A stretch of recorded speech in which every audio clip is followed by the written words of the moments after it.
Okay. Good morning, everybody. It is April 7th, 2020. You are attending the CALPADS Information Meeting, where we shove lots of information down your throat for the next 3 hours. Okay. So our presenters today from CDE, can I get a drum roll, please? Paula Mishima, who is the administrator for the EDMD, the Educational Data Management Division. Myself, Brandy Howdy, I'm the technical lead for EDMD. Shiloh Duncan Bessariel, the administrator for special education. And then from FCMAT CSIS, we have Angela Ratty, who is the client services architect, and Martha Friedrich, the client services officer. Operating these slides for everybody. Yes. Hope it goes smoothly. Thank you very much. Okay, I think, is it my turn, I think? It is. Yeah, go for it, Paula. Okay, so this is Paula, and I'm going to take the next 27 slides or so.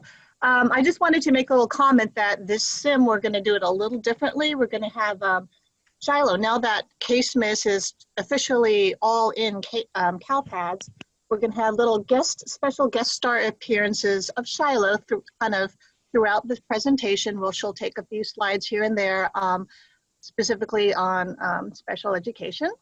So that's a little bit of a change. But before we get to the presentation, we just wanted to give one quick CDE personnel update. Our previous deputy over our branch was promoted to be a chief deputy.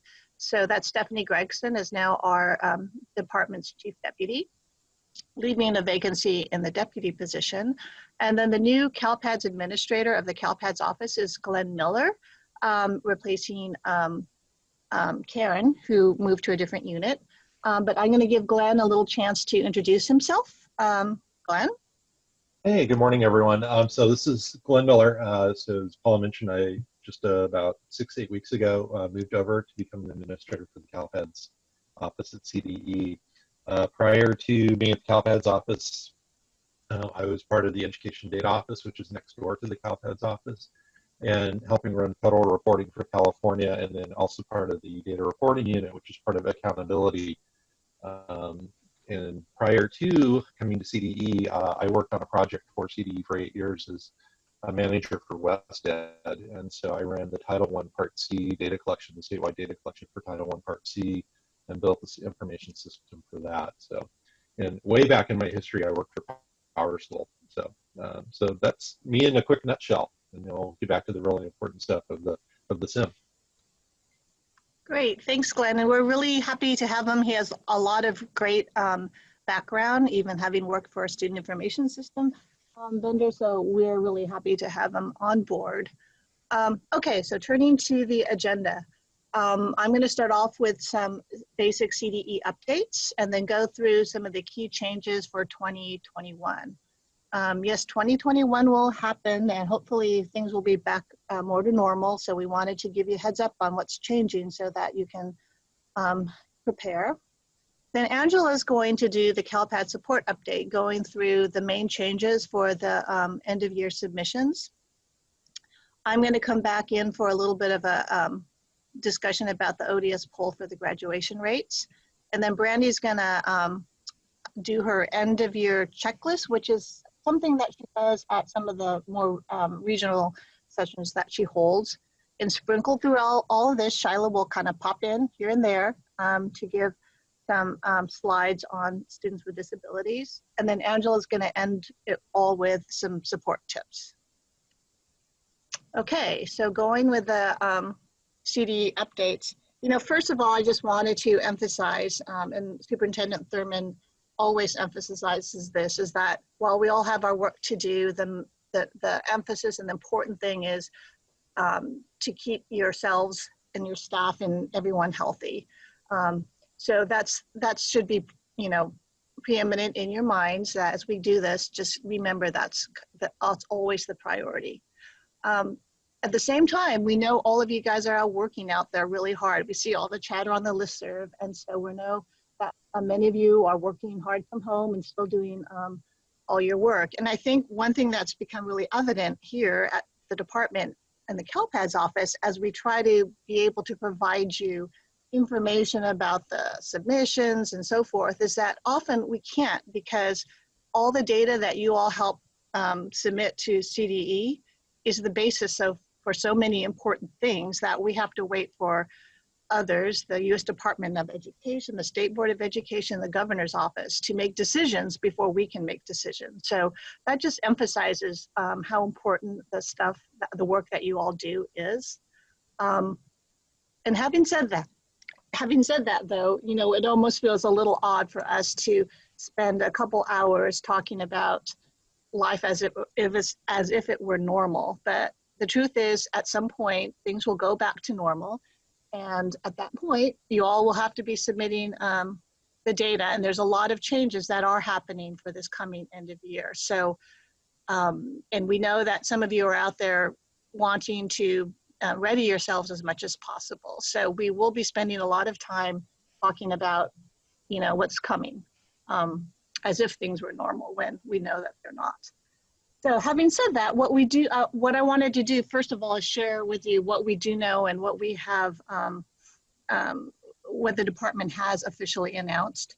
Hopefully you all have seen the press release by Superintendent Thurman, where he basically says that school is not going to be reopening this year. It doesn't mean that even though the school buildings are physically closed, school is open in the sense that kids hopefully are still learning through other means. And the department recently, if you've checked our website, has put out a lot of information about distance learning. So the bottom line is, at least we can all plan that school buildings aren't going to reopen, so we can all focus on moving towards distance learning models. Next slide. With regards to statewide testing, we've also announced that it's suspended for CASP. It's also suspended for the summative LPAC, and it's postponed for the initial LPAC. It is expected that when schools do reopen, that kids who should be taking the initial LPAC will be tested, but the deadline for testing them has been increased to a total of 75 days. I will say with regard, the couple things that are being discussed is with regards to the summative LPAC, they're discussing whether or not to make that available again when school reopens, so that students can be tested and potentially be designated. But whether that's going to occur and the timeline on that is still being discussed. And it's still being discussed as to when, what the initial LPAC will look like when it does reopen, because initial LPAC going online on July 1st has definitely been moved. So those are still things that are being discussed, and we'll let you know as soon as we know when they make those decisions on testing. Okay, next slide. With regards to the end of year submission, I know this is the big question everyone has, what will happen with the end of year submission? As you've probably read, we did receive a preliminary waiver from the U.S. Department of Education regarding federal assessment and accountability requirements. What we're waiting for now is a state executive, basically an executive order from the governor releasing the responsibility of doing the school dashboard for 2020. That has not occurred yet. We're hoping we'll have word of that within the week. And as soon as we know, we'll let you know. I kind of think it's likely that that will occur, but regardless, we are not officially kind of released from doing the school dashboard for the state. In the meantime, you all have an opportunity to provide comments or questions regarding the waiver we have received from the federal government. And there's a link there as to, or where you can submit any comments you might have. Okay, next slide. Paula? Yeah? Paula, This is who? this is Shiloh. Okay, go ahead, Shiloh. Hey, I just also wanted to kind of pop in and just inform everyone that although we did get a waiver, a federal waiver for ESSA, the Every Student Succeeds Act, we do not have a waiver in any form for IDEA. So the Individuals with Disabilities Education Act is currently still in effect. and all of the reporting requirements still exist within that law. That can only be changed by an act of Congress. So I just want everybody to kind of be aware of that, that although we are having a waiver for ESSA, the IDEA information is not currently waived. Great, thanks, Shiloh, that's helpful. And Shiloh's going to speak more to that as the slides progress. Right. Okay, next slide. The department has been putting a lot of information out on our website. So this is just orienting you guys to that and to check the website often. The most recent post that will be helpful to you is guidance on grades and graduation. I know there's been some amount of chatter on that on the listserv. Fortunately, unfortunately, in terms of CALPADS, it probably doesn't impact CALPADS as much as it might impact your student information system vendors. And I know on the last call we had with them, they had lots of questions about that. So, so anyway, you can look to the guidance for that on our website. Okay, so just really clearly, I realized when we're reading through all the slides, it might get confusing as to what we're saying we know. And so I tried to put it all on the next two slides in terms of what we do know right now and what we don't know.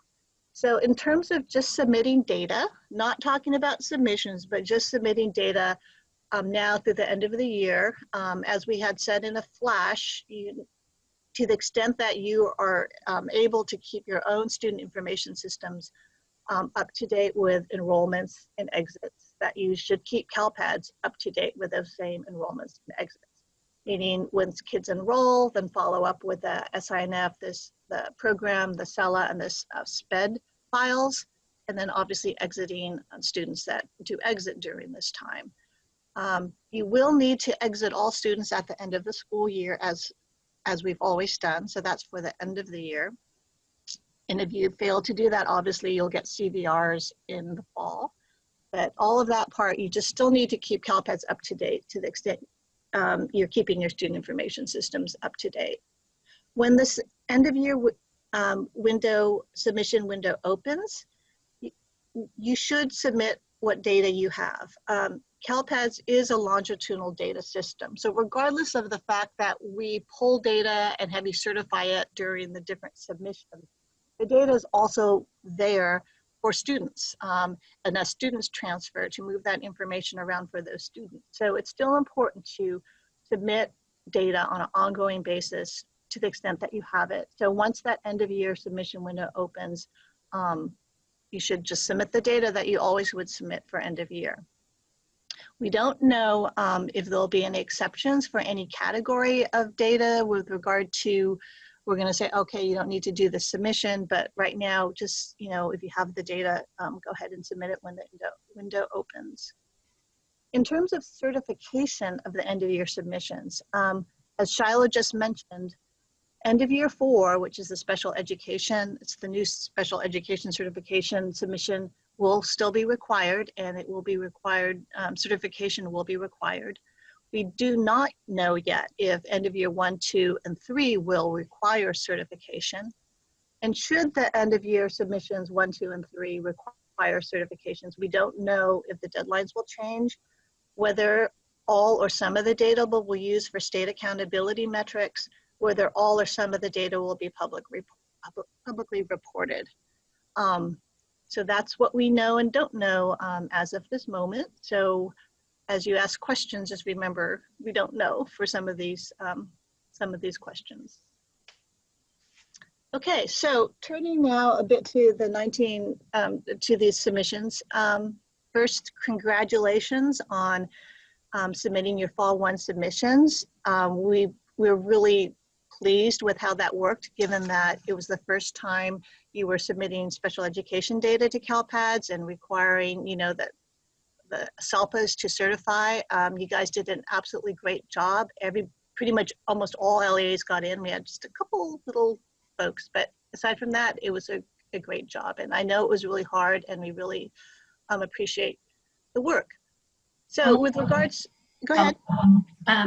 So we have a few questions, and they're specifically about exit dates. So We might get to those, Brandy, in the next couple slides. So why don't we hold off on those and see if they get answered. Okay.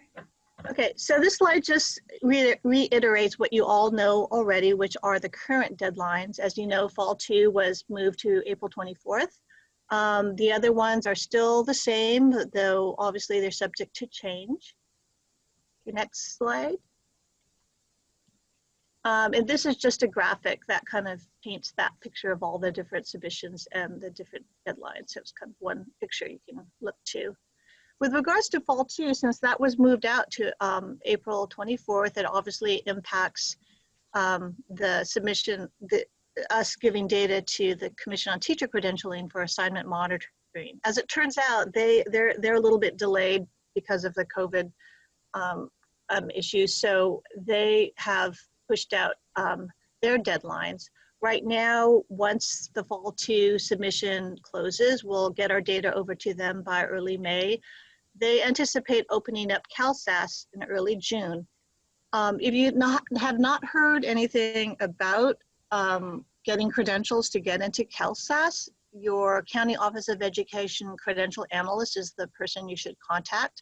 The CTC has been communicating with those folks already, and some number of them may have already reached out to you all, but that's your point of contact once CalSAAS opens up. By early August, basically once the system opens up in early June, you have 60 days to justify any questionable assignments. And then there's another 30 days that your monitoring authority, which is generally your county office, has another 30 days to send final justifications to the commission. Next slide. This year, misassignment data will not be posted on the commission's dashboard.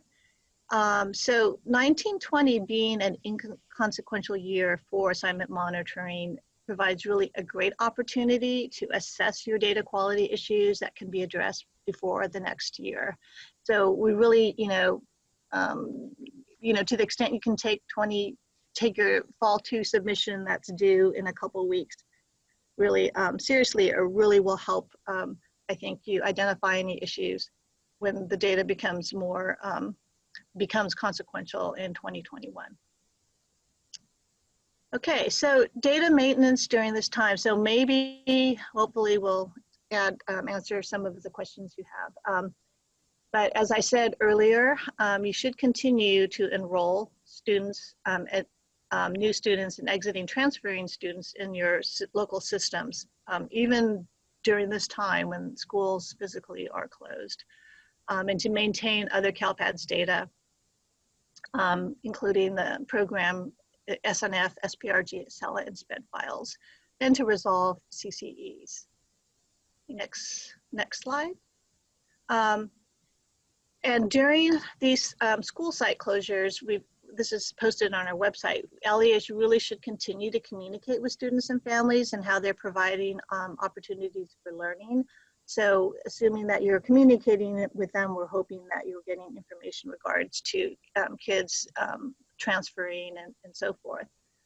With regards to special education, the special ed coordinator should really work closely with your CALPADS folks and your enrollment coordinators to ensure that students are properly enrolled. So I don't know, Shiloh, if you wanted to make any comments here.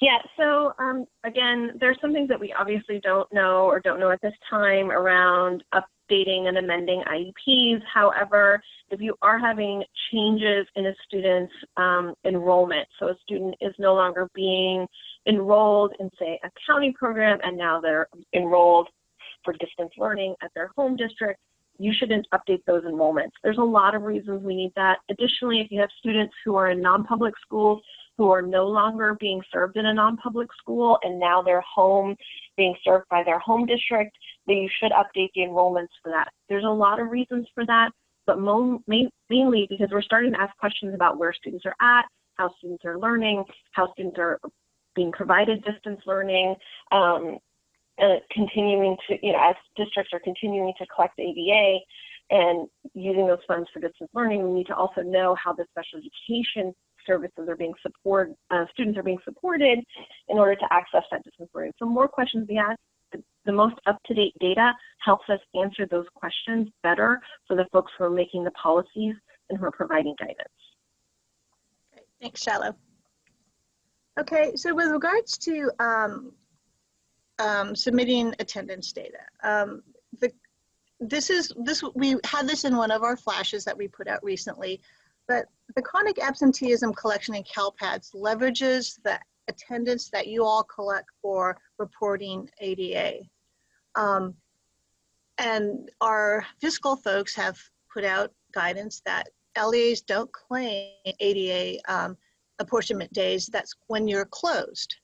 So since you're not collecting attendance for ADA purposes, that means you're not collecting attendance for chronic absenteeism purposes or for reporting on the STAS.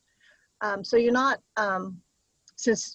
so that's kind of, you know, we're not expecting you basically to be collecting attendance for STAS purposes while your schools are closed. For apportionment purposes, they've put out guidance that ADA will go through February 29th.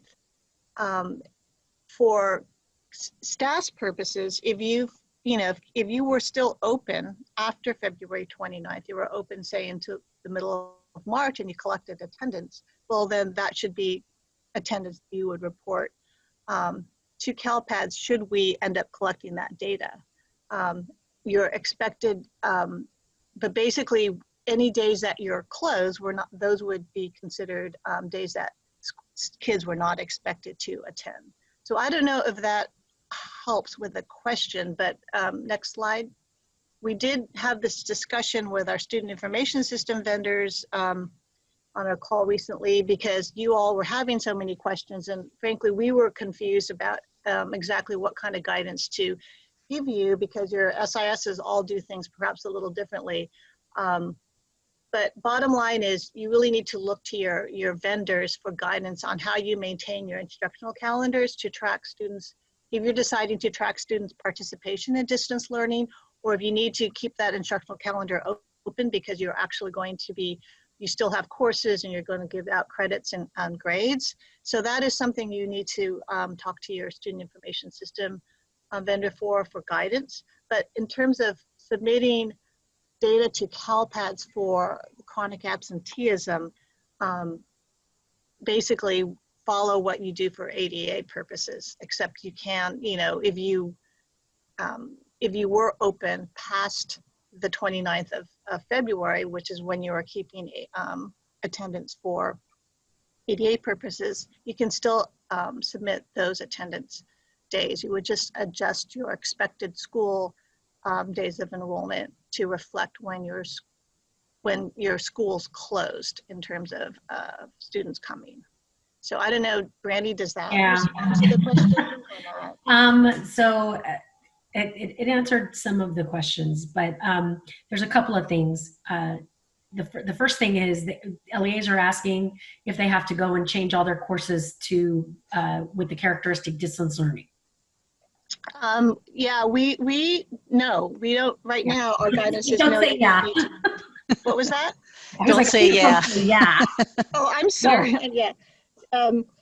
You know, the courses were not distance learning when the semester started. They're not distance learning. It's kind of this odd thing that this whole thing happened that they're now having to become distance learning. But no, you do not need to go put the distance learning indicator on all of your courses, unless of course it was distance learning to begin with. There's always going to be a big asterisk by the date any data submitted in this year. Everyone will understand that, you know, for half of the semester, the course was probably delivered in a different way. Okay, and so a lot of you are asking the same question, which is, should we be taking attendance past February 29th? And the answer with respect to apportionment purposes for ADA reporting, the answer is no, right? You're reporting the last full month of attendance up to 2/29. But Paula, the other questions that are being asked are, what if students remain enrolled? How do we track student engagement after 2/29? That is a local decision.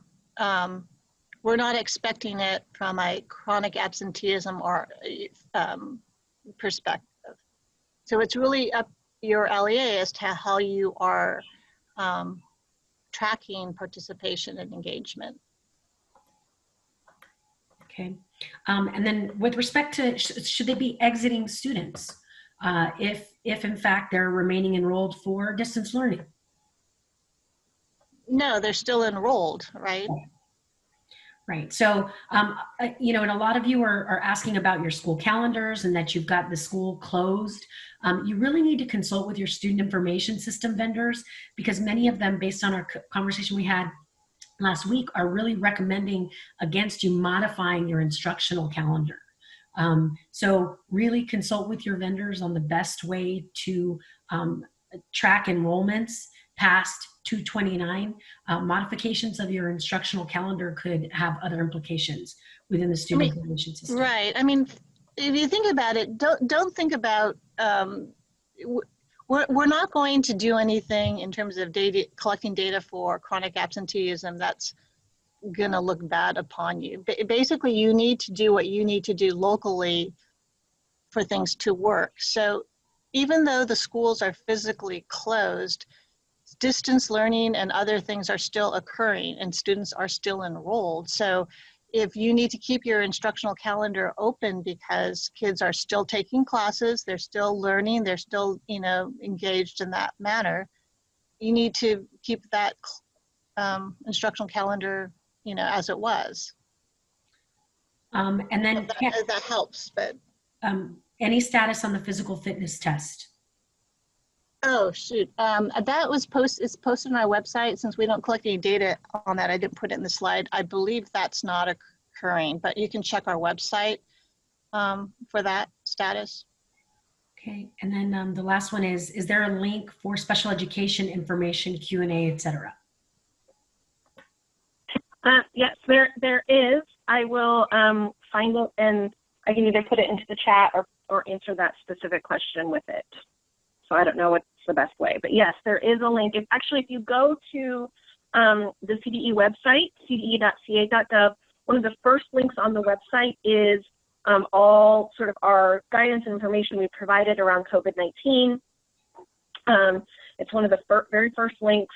And then there is a whole set of guidance that we provided around special education. And I will, and special education, not just special education, but also all types of other related information. And special education is added on there. So I just wanted to, but I will find the guidance that we provided just around providing support to students with disabilities at this time, and then I will link it both in the chat, which I think is closed now, so probably not helpful, and then also to that question. Okay, Paula, I think you can. You can still post, Paula, to the chat. I have it set so you can still post it. Shiloh can. So, Brandy, there's still a few more open questions before we go into the next year slides. Do you want to peruse that at all? Or? Yeah, we can. So a lot of you continued, your students were attending through March, but remember, for apportionment purposes, there was really specific guidance that basically said for the last session of ADA reporting up to 2/29 is the last set of information that you're submitting for average daily attendance purposes. So how do you track attendance for kids that were attending up until 3/13? So for apportionment purposes, it is not being included for ADA reporting.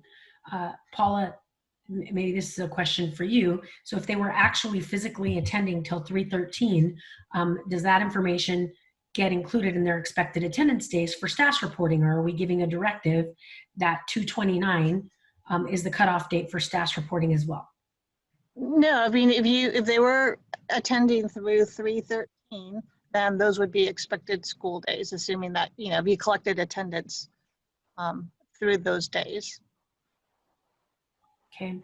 Also, I want to just direct you to, in the flash, we had the direct link to all the COVID-19 FAQs regarding ADA. It's not easily linkable from CD's first website,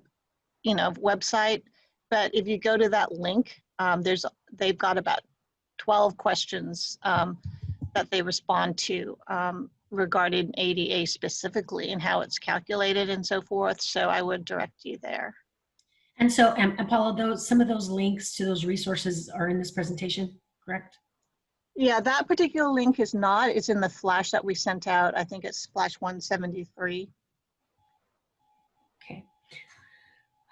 So our district has been marking all the closed days as emergency closure on our calendars. Do we need to open all those days back up and restore the original calendars? I don't think so, Anita. I think the issue is that you don't want to modify your instructional calendars. So meaning your last day of school was set to be, let's say, hypothetically, May 30th. The vendors are really recommending against you modifying your instructional calendar to end on, you know, March 1st, modifying that instructional calendar. I think that's what we mean. But if you've marked those days as emergency closure on the calendars, I think that's appropriate, because you would not expect those days to be expected attendance days for purposes of the STAAS and even for attendance reporting. So Brandy, Susan Smith has a question on the J13A about the student engagement participation. Yeah, Paula, do you know anything about the J13A COVID form? That's a fiscal form. Right. I don't know any more than what we've posted on our website. Okay. On those FAQs.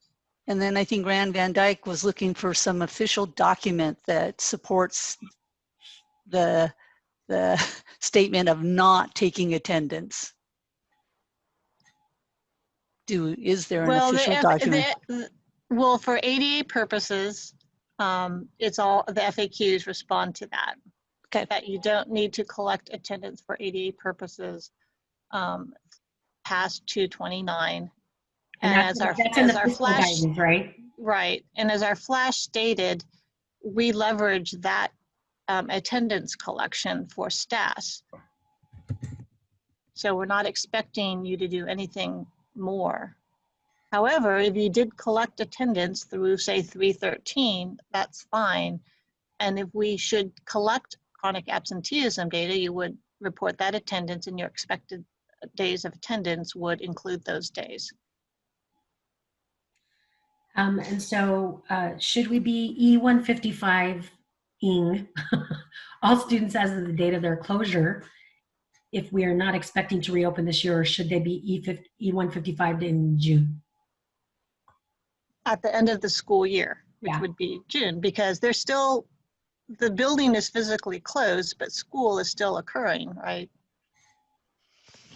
So Paula, for LEAs that may be continuing or continue to have enrollment and student attending beyond February 29th, do they have an option when it comes to the STAAS of choosing ending it on the 29th, or when they actually really stop taking attendance at their school for EOY? I would say that they have that choice, because we don't know anyway. Okay. Okay, are we going to cover the graduation requirements that were put out by UCCSU? I can't remember. No, we don't have a slide on that. Okay, so how does harmless grading impact course completion files at the end of year? Some districts are moving to a CR or no CR model, a credit or no credit model, where they're not giving traditional grades A through F guidance. In CALPADS, that translates to, if the student no credited, that means no credits earned and a F, a fail, right? Right, so pass fail. It's just pass fail and credits earned or not. Okay. Let's see. So with respect to, we'll go into some of the suspensions and things like that. We'll get into that later. Yeah. All right. Yeah, I think we got most of them, Brandy. Okay. And I think, folks, if we didn't, and you're dying to have us answer that, you may want to, as we get further on in the slides, it may be appropriate to resurface your question. But we think we're going to be able to answer the rest of these as we continue on. So back to. So we're moving on to some of the key changes for 2021. The next slide. I'm going to talk very little bit about CALPADS and assessments and the changes coming there. 1 year graduation counts, we're moving that from fall 1 to end of year 3. We're actually going to do that a little quicker than we at first were planning.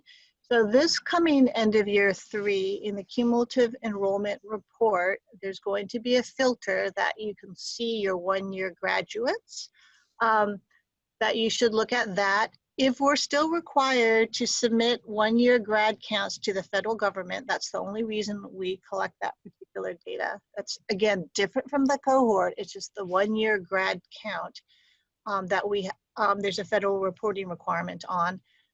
If we're still required to submit that data to the feds, we're going to use the end of year 3 data this year.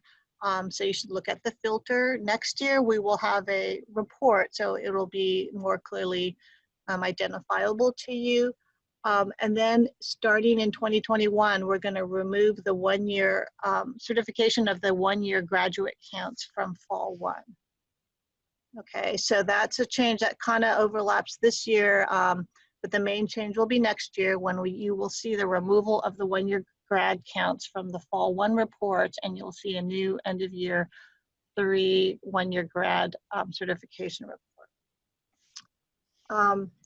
Next year also, we will be updating the CTE reports to reflect the new Perkins 5, which right now the approval of the Perkins 5 state plan is in the governor's office, I believe. So once that's all finalized, it gives us the ability to really modify the reports to reflect Perkins 5. If anything, it makes things a little bit more straightforward. And I know you all tend to have a lot of questions about concentrators versus completers, and we can talk about that later on, but just letting you know that that's when we're making all the changes.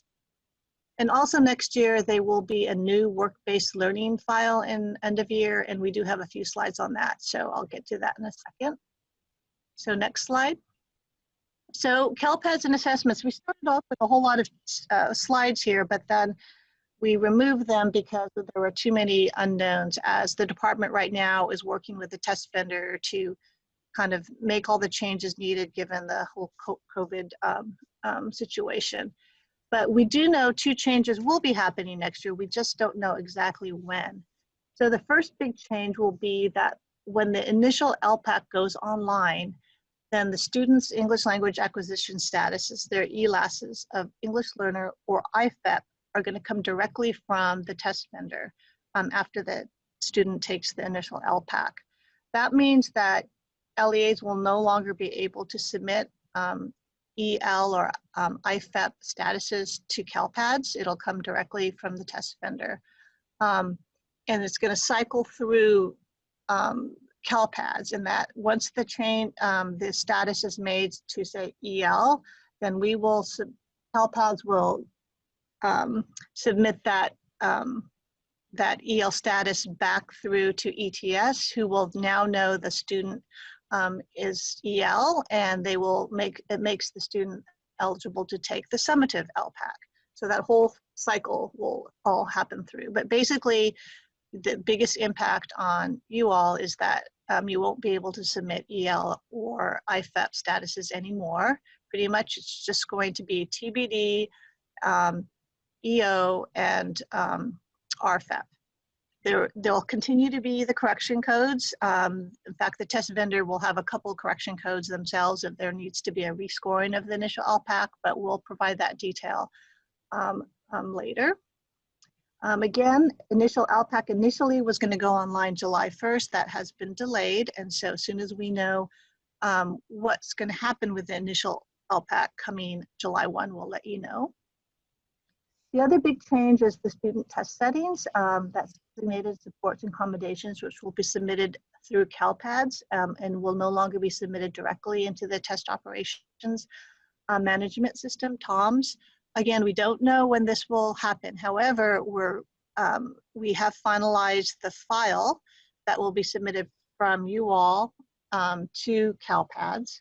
And we've provided that to the test vendors, to both the student information system and the special ed vendors. So they now have have that, and they should be hopefully preparing that and providing you information about how you need to load data into your student information systems.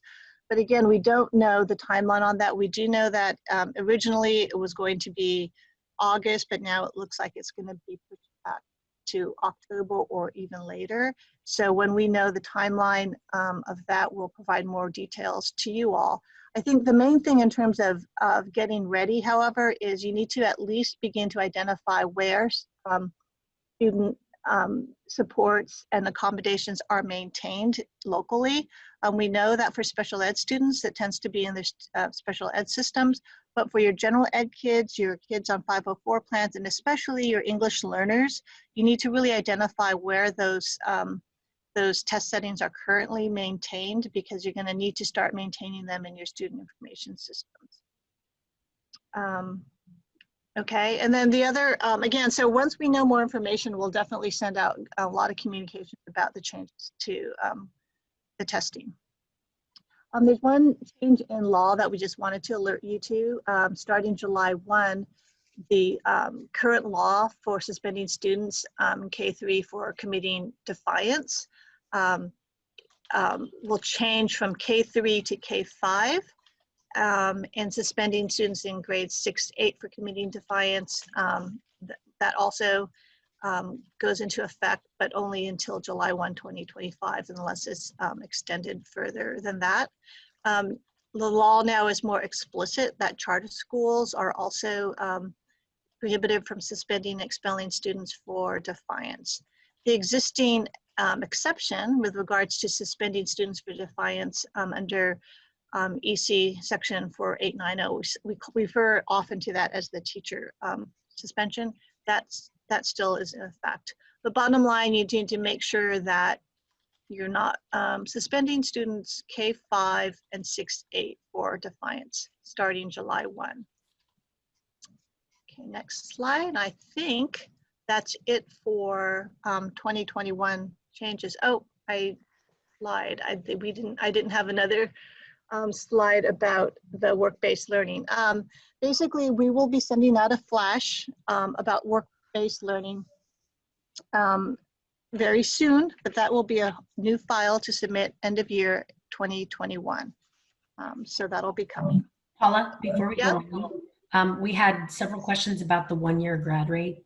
So folks are asking if it's the same thing as the DAS one-year grad count. No, it is not. Okay. And we will talk more about graduation rates generally, the ones that are used for accountability purposes later on in the presentation.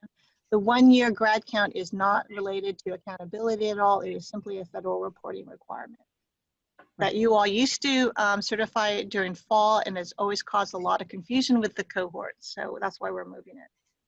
So it's just basically an annual count of graduates rather than graduates that graduated that are part of a cohort. Correct. It's just an annual count of graduates. Okay. So we are going to take a break, but do you want to answer some more questions there, Brandy, regarding the LPAC? Sure, I haven't gotten down that far yet. Oh, okay. We do plan on taking a break before Angela does her presentation, but we want to finish off answering those questions in this last segment before we take that break. So couple of things. Will we be able to export a file with EL and IFEP student data to upload into our student information system? From CalPADS, yes, you will, right? So the expectation is you will still be able to download the CELA file, and the CELA file will have data in it that indicates whether or not a student is EL or IFEP. The other thing that you should know is that when you enroll students in your districts within CalPADS, their English language acquisition status is actually part of the SSID enrollment extract. So when you pull that out, you should be able to download that when you're enrolling students. Okay, the next question, with the new LPAC going online to transmit English language acquisition records directly to CalPADS, what will happen, or how will we fix data when a site tests a student early but the student ends up being a no-show and doesn't attend that initial school. So does this mean we can no longer ask other LEAs to delete data that is blocking us, etc.? So the answer to that question is that, you know, these results are coming directly from the test vendor to CalPADS.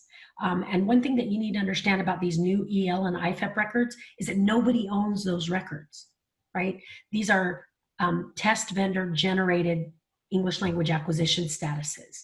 So once that student tests EL or IFEP, then nobody will be able to change that record. The only logical progression for students that are identified as EL is either reclassification, or if a correction is made at the LEA level before the summative test, then they would be able to submit a correction through CalPADS. But EL and IFEP statuses will not be owned by any LEA anymore. They're directly attached to the student. Okay, what about accommodations for non-SPED students such as 504? Question answered, but what is the name of the file you talked about? What is the name of the file? So for non-SPED students, 504 plans, those test settings, the STSE file, the student test settings file, would be submitted for students on 504 accommodation plans. So any of those test settings would be submitted for 504 students, but the difference is that they're actually submitted from the student information system rather than from the special education data system. And we have a flash pretty much ready to go that goes through all those details. We were just asked to not talk too much about it in the CIM just because they're still deciding some things, but we'll definitely be providing a lot more detailed information sooner than later on all of that. Right. So our test settings not going to go through the SPED reporting system.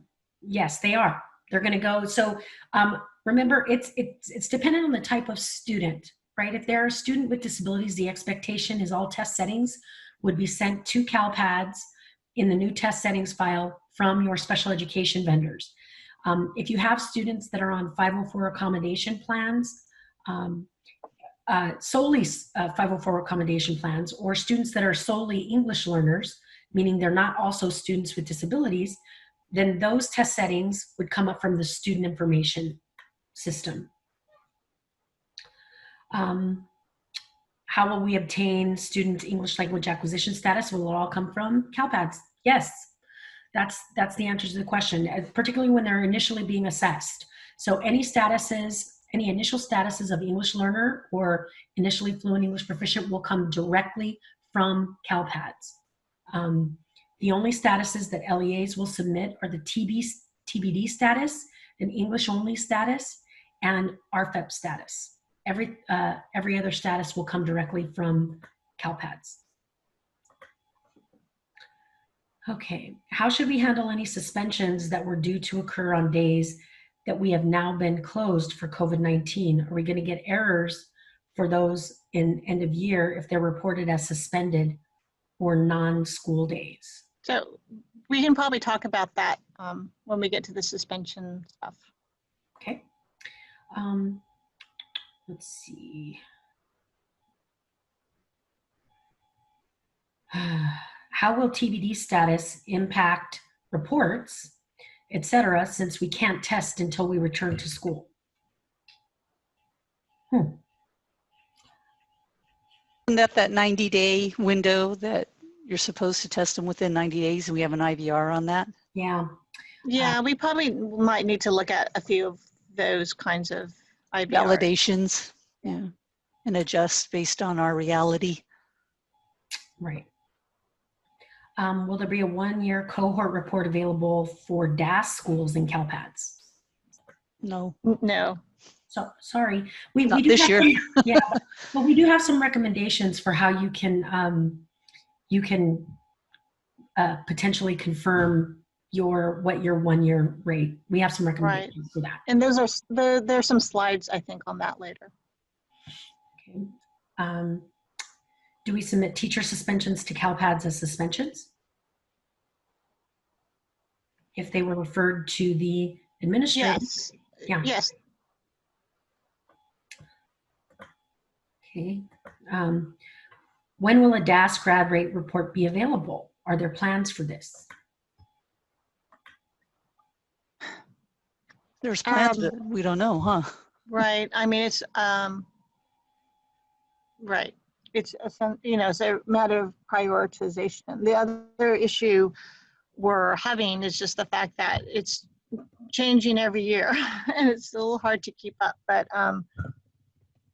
yeah, that would be a goal, is to have that in the 5-year report in CalPADS. But right now we do not. Okay. Let's see. All right. So know that English language acquisition status is not going to be part of the student enrollment file upload. It is not. What I did say was, when you're newly enrolling students and you're downloading the SSID enrollment extract from CalPADS, to assist LEAs in determining whether or not they actually had to be tested with the initial LPAC, we actually added the English language acquisition status as an element on that extract to give you an idea about whether or not you actually had to test the student. And that comes in that extract. It's not being collected there. It's just a piece of information that we give you about students that you're newly enrolling.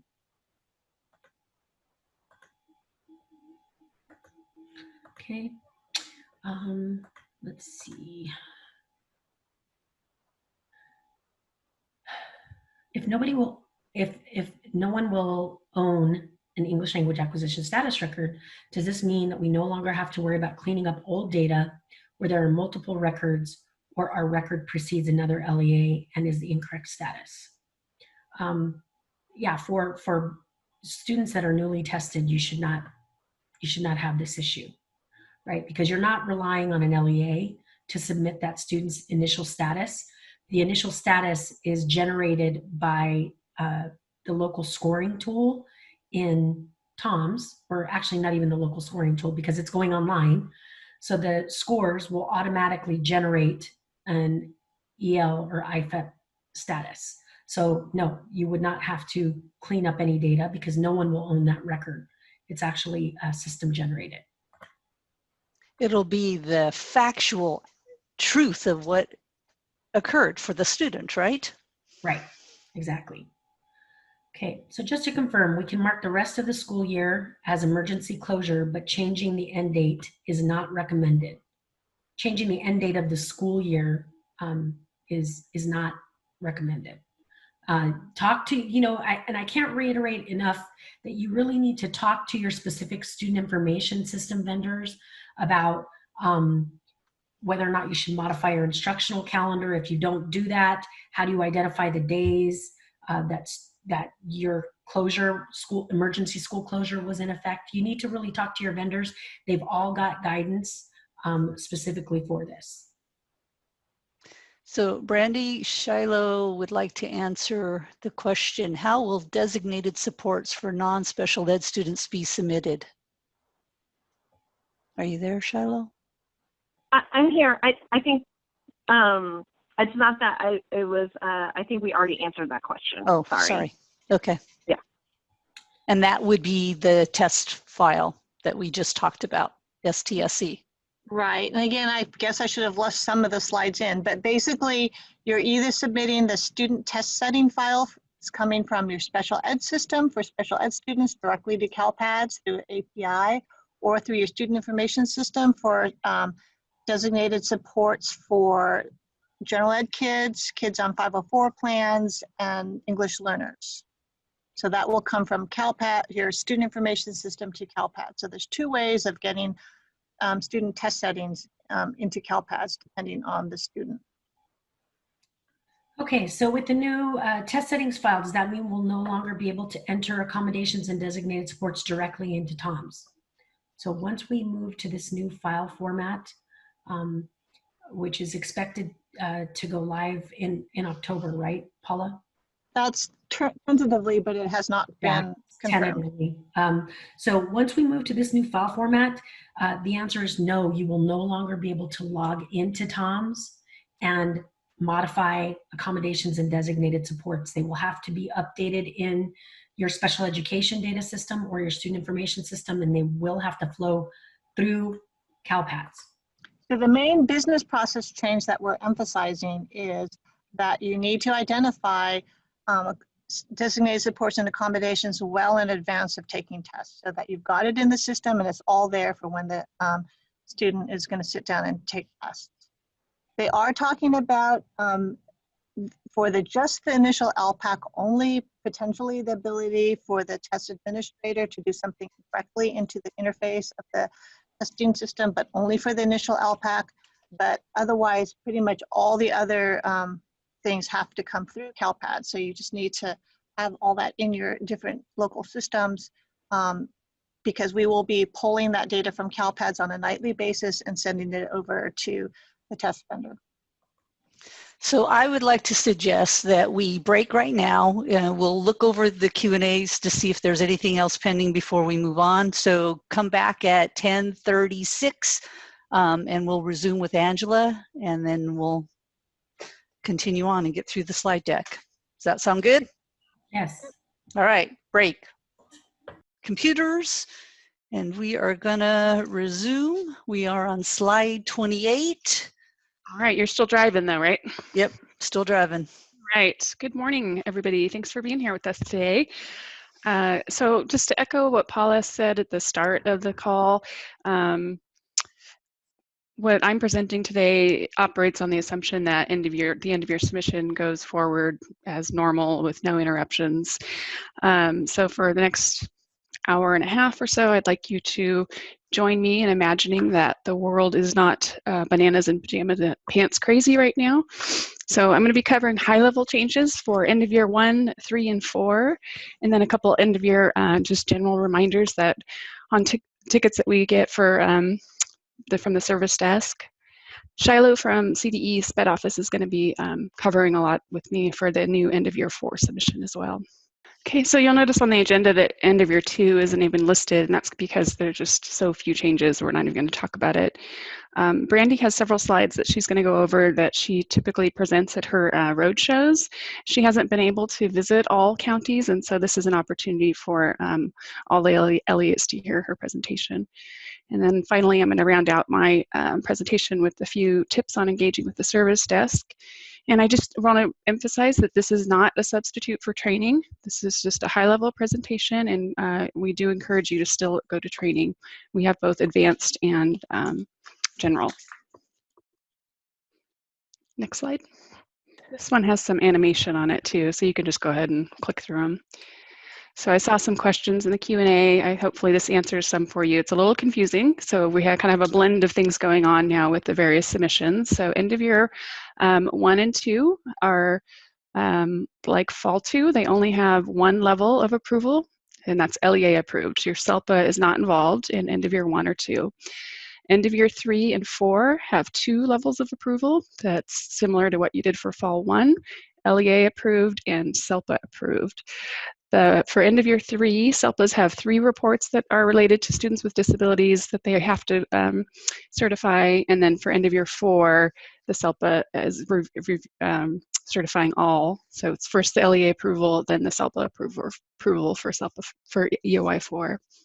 And Angela has added notes to her slides. So if you printed it out with the notes, you would see that detail. All right, so end of year 1, real quick, just a couple of things that we want to talk about. Go ahead and jump to the next slide, Martha. It's a little repetitive. So we're just going to go over the highlights and changes. There is a new data element on the student course completion record this year. It's not in CALPADS right now, but it will be after fall 2 closes. So make sure you're working with your vendor on your file format, because there is a new data element in that record, and it is the Carnegie unit. We'll drill down and talk about that next on the next slide.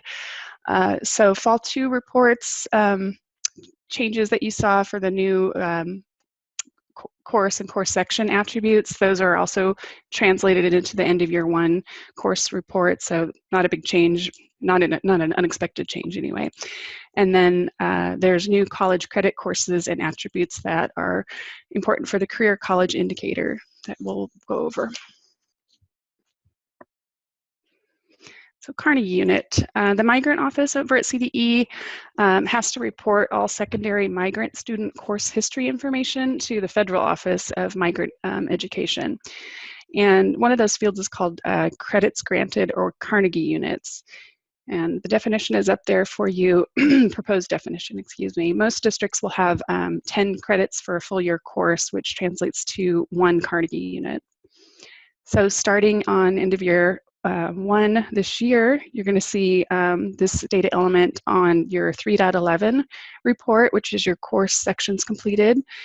And you'll also see it in online maintenance and also when you extract the SCSC record from the ODS extracts. All right, so back to identifying college credit courses in CalPADS. For the College Career Indicator, the CCI, on the California School Dashboard, one of the big changes is the data source for college credit courses. So starting this year, there's 10 new academic course codes that map to academic college credit courses, and those are those listed there. And then we have a slide later on that will show you how to verify those on your reports. Career Tech Ed CTE courses that earn college credit will count towards the CCI on the dashboard as long as the student is a CTE completer and the student meets one additional measure on the CCI to be counted as prepared. And we just wanted to point out these 2 new codes. Previously it was 1 code 16 for, I should back up a little bit. So your CTE college courses the codes are in the 7,000 through 8,999 range. And if they have an attribute for the instructional level code of 23 or 24, so college credit or dual credit.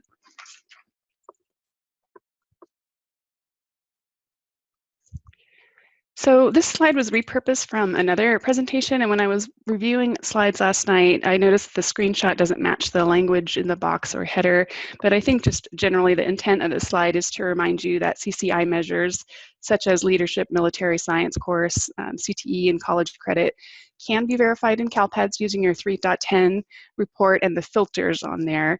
And I think Randy has another slide on this later in the presentation that she'll go through. Right. Okay, end of year 3, homeless data and disciplinary structure. Let's jump to the next slide, Martha. Certification of homeless counts is moving from end of year 2 to end of year 3. And what was formerly the discipline file has been split out into 3 new files. The strike through bullet item, we had sent this, published this PowerPoint yesterday afternoon, and somebody on the listserv was pointing out, I think it was Doug from Hanford, that a lot of moving parts in getting this PowerPoint up, and he was absolutely right. Things are changing rapidly in the state, as you can imagine, and so that statement is not true. Shiloh's got a correction for it.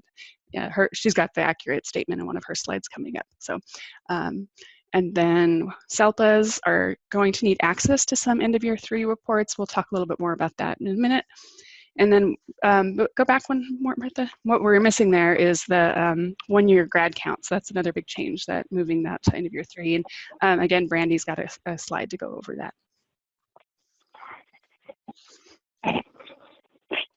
Okay, we talked about that. The 5.4 and 5.5 are the homeless reports that you're currently used to seeing in end of year 2. Those are now in end of year 3. And that's because the cumulative enrollment count is in end of year 3, which is a key factor when we are talking about the homeless subgroup as part of the data quest and the dashboard accountability metrics. What was happening is LEAs were certifying end of year 2, and then maybe sometime later end of year 3, or vice versa, and the data could get out of sync. And so moving those 2 together, we keep that homeless subgroup in alignment with chronic absenteeism, suspension, and cumulative enrollment. So as a reminder, can you go back, Martha? I do want to really emphasize identifying your homeless is really important. The Department of Ed found that there was a huge decline in the number of homeless students reported in Fall 1. I think it was a little over 6% or 13,000 students from last year's Fall 1 to this year's Fall 1. And so that it's really important that you identify a student as homeless at any point in the academic year, and then also reconfirming that status at both at the beginning and at the end of the school year.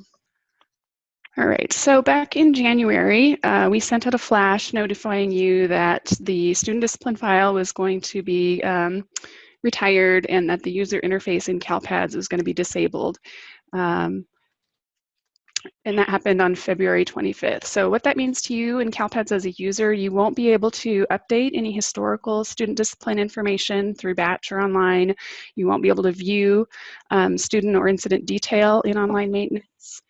You won't be able to access the operational data store, the ODS versions of the discipline reports. What you will have access to, though, and this is important, is your certified historical reports of your discipline reports. Those will still be available to you. Okay, we're going to drill down a little bit, get some detail on the discipline restructure. And then this is just a slide on the background of it. If we want to collect the behavioral restraints and seclusions, and those may not be the result of an offense. So it's not really a discipline anymore, it's an incident. I think we talk more about restraints and seclusions, or maybe do you want me to talk about that now? So the behavioral restraint has two components, mechanical and physical. And then the other one is seclusion. And I'm going to talk more about that, Martha. You can keep going. In the notes of this PowerPoint presentation, there are reference materials to the Assembly bill that was the driver behind these changes. So you can, if you're curious about where these changes are coming from, you can drill down on that. And I guess the point on that slide is that's really important to drive home is that these changes apply to both special students with disabilities and general ed population. Okay, so you have some new acronyms to learn. So SINC, SOF, and SIRS are your new acronyms. So the first one is the student incident, and that's SINC. And you're going to be reporting any incident that has results in a physical restraint, mechanical restraint, or seclusion, or in which a statutory offense was committed. And so I guess one of the points we wanted to drive home on this one is that an incident with restraints and seclusion can occur without a statutory offense being committed, and report all incidents that where statutory offense was committed. And the key point to this is that the student incident record is the parent record. So in the terms of sequencing, when you're uploading files, you'll want to upload SINC first and make sure it's posted before you do the next two files. Kind of think of it as the relationship between the staff demographic and the staff assignment, how the staff demographic is the parent and the staff assignment is the child. All right, your next acronym, SIRS, Student Incident Results. This is a many-to-one relationship to the SINC. So every SINC is going to have at least one SIR, but potentially could have multiple SIRs. So you could have, for instance, an incident that resulted in a suspension, but also maybe a seclusion. So there potentially could be multiple records that have associated to one SINC. The code set for disciplinary action category code was renamed, and the new table name is Student Incident Result. And there are some new codes associated to this code set, and we have those listed for you on an upcoming slide. Okay, last new acronym, SOF, Student Offense File. So SINC, SIRS, and SOF. This is the last file associated with these changes, and this file captures the student offense code for incidents where the statutory offense was committed. And you're going to be reporting all offenses regardless of whether the incident resulted in a suspension or expulsion. So if there wasn't a statutory offense committed, whatever happened as a result of that, you're still going to report it. There weren't any changes to the student offense code set, and just a reminder that students can only be suspended or expelled for statutory offenses. Okay, so the first three codes there are the old codes. The rest in red are the new. Okay, next slide.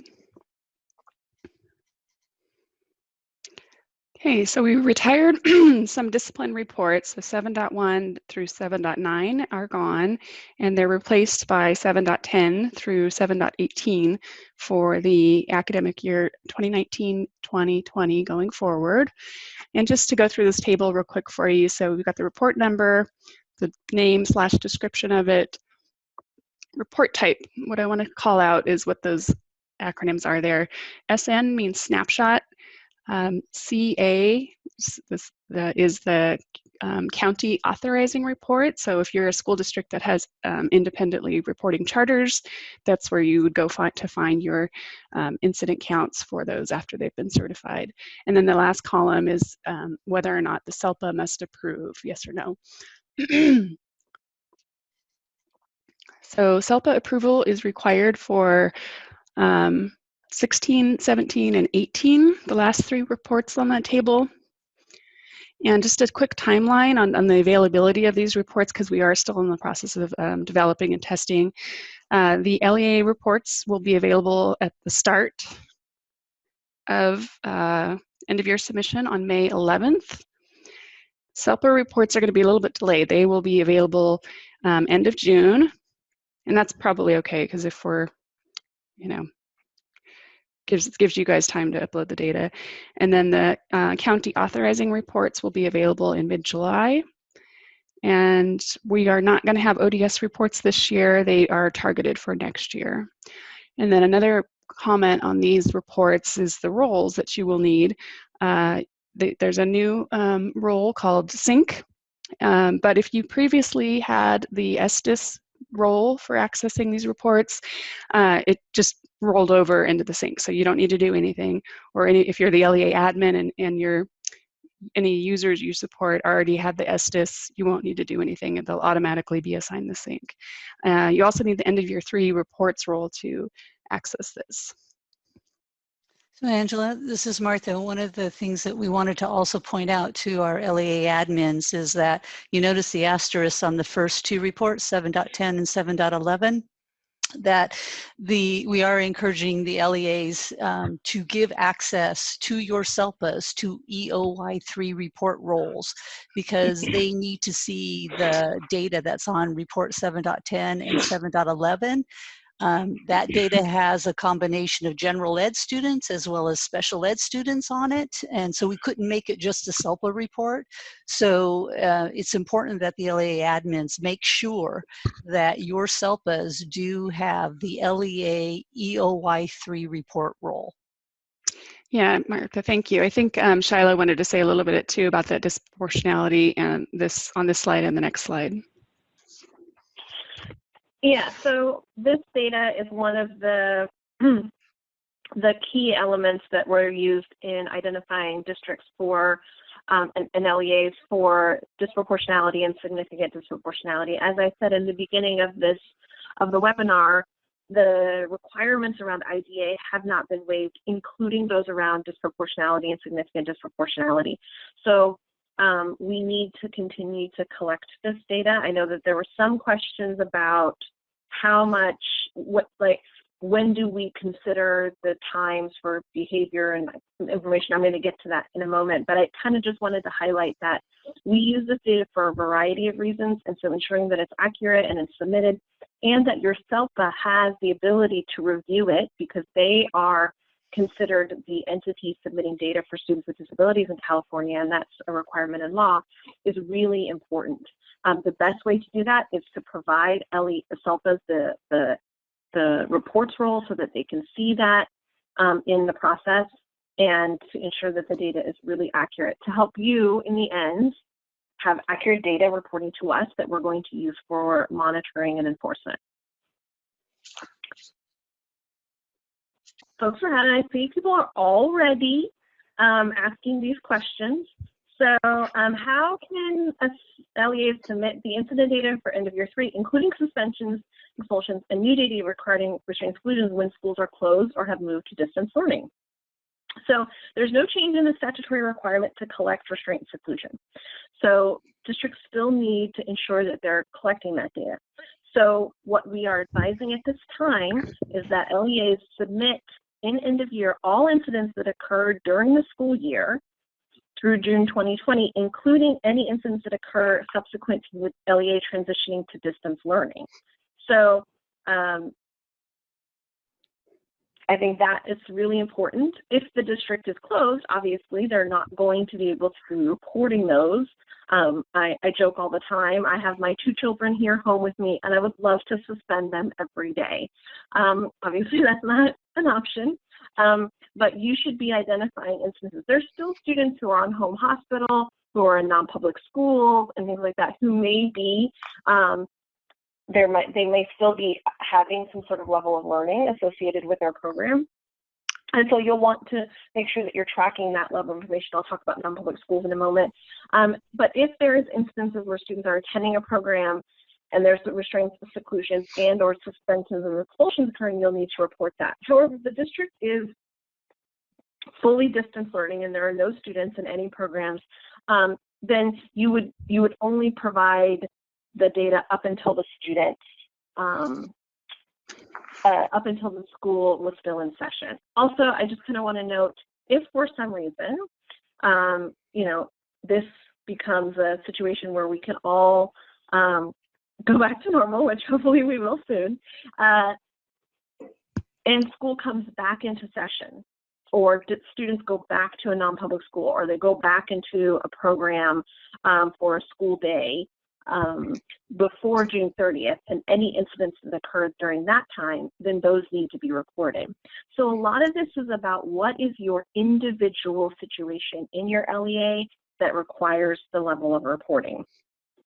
The important thing is, though, it does not mean you don't report for the entire year. You definitely report all incidences that occur between July 1 and until the day schools students were no longer physically at school. So that's kind of important. Then there are some questions around non-public schools, and I also saw that kind of happened in home hospital as well. So what are the expectations about that? So you are required to submit incident data that has occurred at non-public schools up until students are still attending that school. So if they're still attending that school, they should be reporting those incidents that occur. So just continuing to keep that in mind. And we're talking about schools, not any residential facility associated with. That's sort of a separate element. We're talking about if they're still going to that school, so the school is still operational, then they should be continuing to report those to you, and you should be recording them.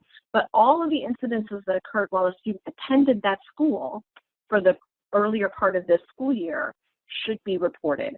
And so you'll need to work with your non-public schools. We've done a number of webinars around that, about how to collect and report that data. But it's really on the LEA to make sure the students they have placed in non-public schools have their data accurately reported for suspension, expulsion, restraint, and seclusion. And Shiloh, in the notes there, I added the link to the MPS training that you, Brandy, and Nate did. So yeah. Folks, take a look at the notes and you'll get the link for the MPS training for data population. Shiloh, we're getting a few questions that people are kind of confused about the SELPA level roles and how they assign those roles. And it's not SELPA level roles, but for SELPA level users. Okay, Brandy, did you want to go through that?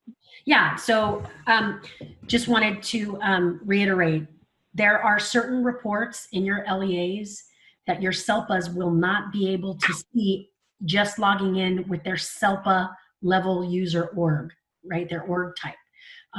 So there are several reports that include data for not only students with disabilities, but also your general ed populations. For disproportionality, they have to be able to look at those reports. And the only way right now this year that they're going to be able to look at those reports is if you assign that specific user to your organization at the LEA level and provide them the report roles for end of year 3. That's the only way they're going to be able to look at it. So you don't have to create SELPA level accounts. In fact, you can't create SELPA level accounts, but you can take a user that is a SELPA level user and add them to your organization at an LEA level and give them the EOY3 report rule so that they can look at those specific reports because they need them for disproportionality. And Brandy, this is Martha. It can be tricky if you're not familiar with the LEA admin functionality in CalPADS, and there is a recording in the CSIS YouTube playlist that shows you how, as an LEA admin, how you can use the LEA admin feature and add org type to an account and give them that role, or send in a service ticket, and we'll walk you guys through it. So I see some questions that are coming in. I'm just going to try and go through them. Hi, Kevin. How are you doing? Do we need to report incidences that don't result in suspension, expulsion, and other means of correction? So that's an excellent question. Yes, we do need to answer all, or we do need to ask all questions, or I'm sorry, we do need to input all incidences that have other means of correction. So I saw a couple questions here. They seem to have disappeared. So somebody was asking about CalPADS.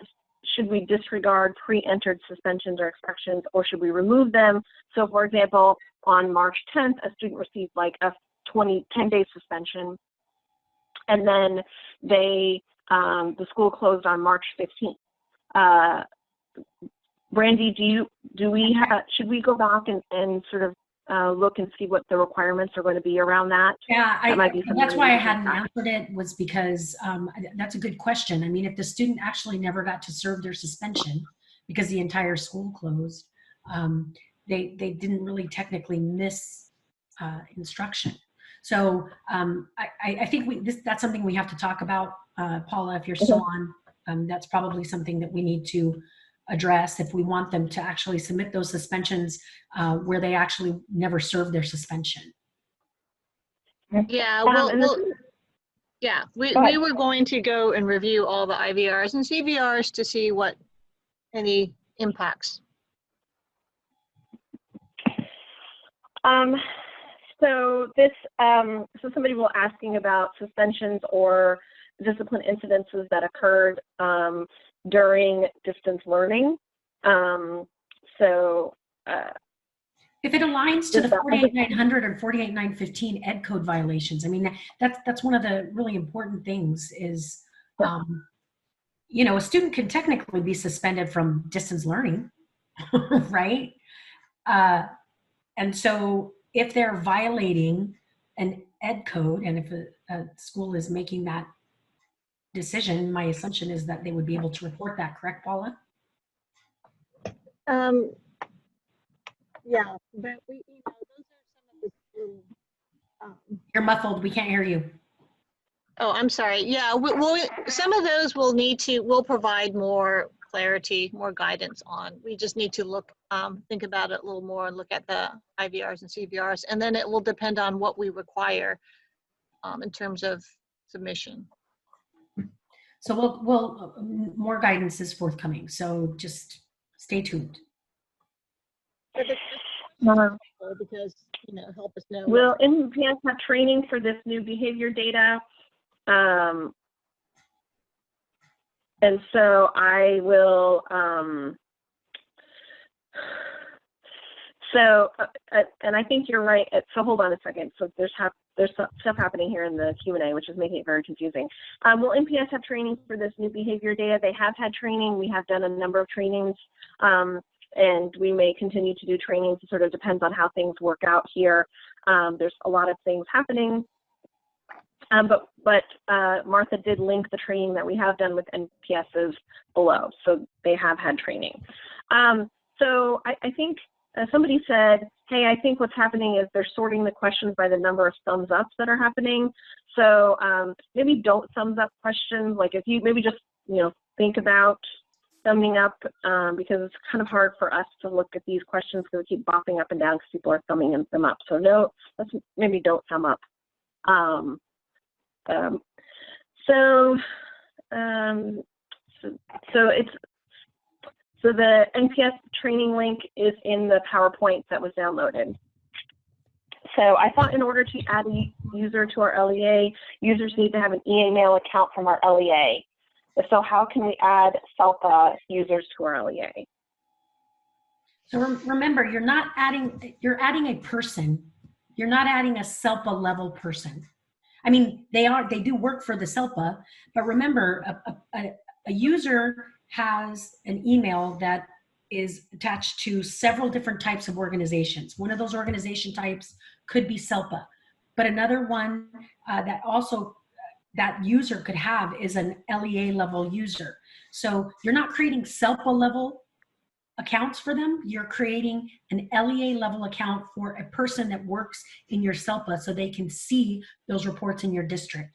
Right now, those reports are not visible to those individuals just using their CELPA level org type in CALPADS. So we're asking you to assist in creating those LEA level accounts for them within your districts. You're making an association and you're kind of giving them privilege to have access to the EOI reports role by doing this. The account already exists, so you're not creating it. You're just adding a role to their existing account. It happens to be an LEA role called EOI 3 report. And if you are an online or virtual school and you don't have any incidents to report, you wouldn't have to submit the sync soft or SIRS files, right? If you don't have any incidents because kids are not actually physically at any sort of location. So, you will get a warning upon certification saying, hey, are you sure you don't have any incidents to report? You will still have to certify the reports that basically say you're certifying 0 incidents. Can we give the CELPA a new user agreement before we give them access? So local. Yeah, that's your local policy, you can do that. So somebody was asking, what support is available for NPS sites in ensuring they understand and comply with reporting? So we provided a number of webinars for non-public schools. Again, that's linked inside the PowerPoint notes. But again, it's very important that folks understand these are actually your students in your LEA who are being placed in a non-public school site. And so it's important that you work with the non-public school to make sure incidences and information about your students are being reported to you accurately. And so if you have situations where there's concerns or there's questions, please put in a help ticket. We can provide you support. But again, this is sort of the responsibility of the LEA because these students are your students. They're not, you'll put them onto a bus and send them to an NPS and then they become someone else's. They're still the responsibility of the student, of the LEA. And so what's being said here is they need to have that relationship with the NPS and establish practices to be sure that they're collecting this information so that you can report it, because they can't report it into CALPADS unless you teach them how to use CALPADS. So the training goes into that. Yeah, and you have a master contract with that non-public school. You wouldn't be able to place them in a non-public school without a master contract agreement. So I would make sure that that includes all the information that you need to work with them to make sure you're getting the data. But again, it is your students. So we've got a couple questions about the validations that occur between the incident files and the STAAS file, the student attendance or student absence summary. So I just wanted to reiterate that the only time you're going to get a certification validation, a fatal certification validation, validating those 2 file types is when you've reported a student as absent due to suspension for at least 1 full day, but you have not reported a discipline record for them. Okay, the validation does not work in the reverse order, meaning if I reported a student as suspended in the incident or the student incident result file, but I don't have absent due to a day of suspension in the STAAS file. We don't have the validation going that way. It only goes in the reverse direction. So if you've said a student has been absent at least 1 full day due to suspension, you must have student incident results and a student offense file.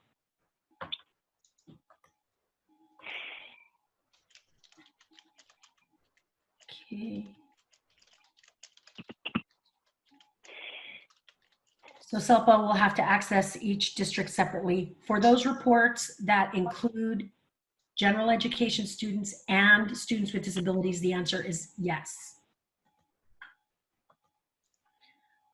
So for the NPS training, were they given instructions, what, when, and the format of the data to give? So the link to the training is in this PowerPoint, folks. Take a look at what we told them. It's almost the exact same training that you guys get for end of year 3. We did talk about all of this stuff during that training. And additionally, there are some local advocacy groups that have been providing assistance to specific NPS sites too. So, you know, if you're having issues with specific NPS sites, please submit a service ticket.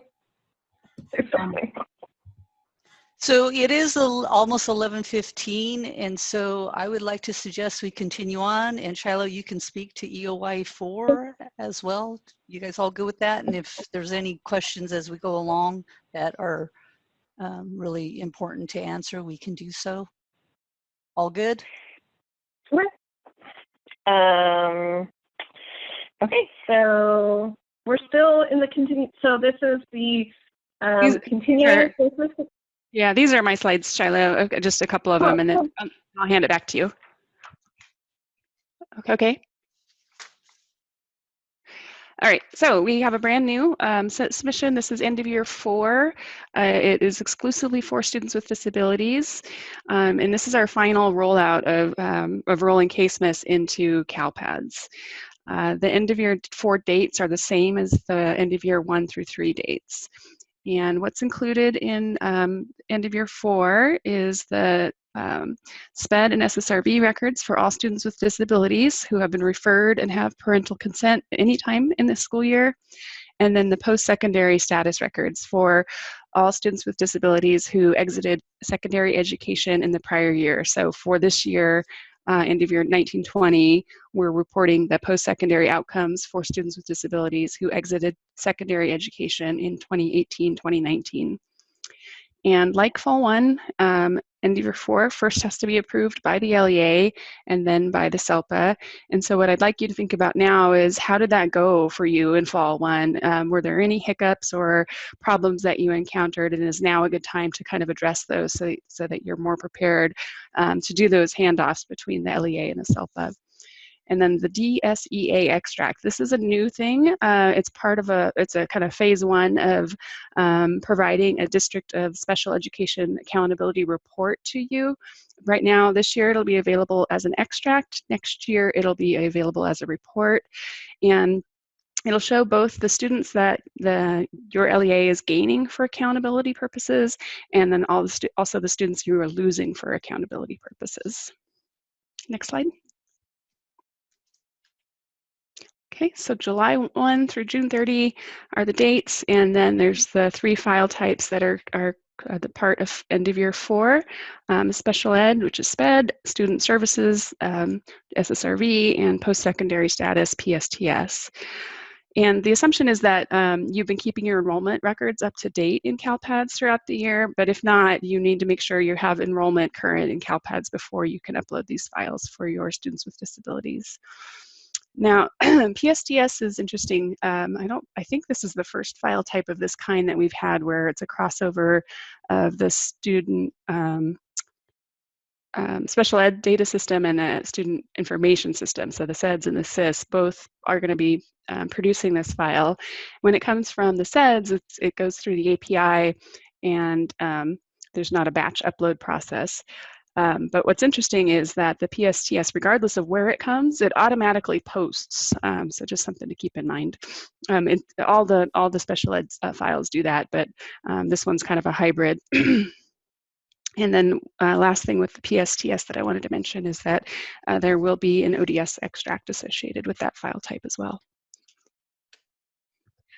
Okay, new reports for end of year 4. Some of these are going to be familiar with you. You saw them in Fall 1. So the Ed Plan by disability and federal setting, and then the student list that goes with those two. And then student services, you got a sneak peek at in Fall 1. We ended up reining that requirement back in so that you didn't have to certify student services in Fall 1, but the expectation is that they will be included for end of year 4. Okay, and the last two reports on this list are brand new, and they're specific to the post-secondary status for the students with disabilities. And now, Shiloh, I think this is you. Take it over from here.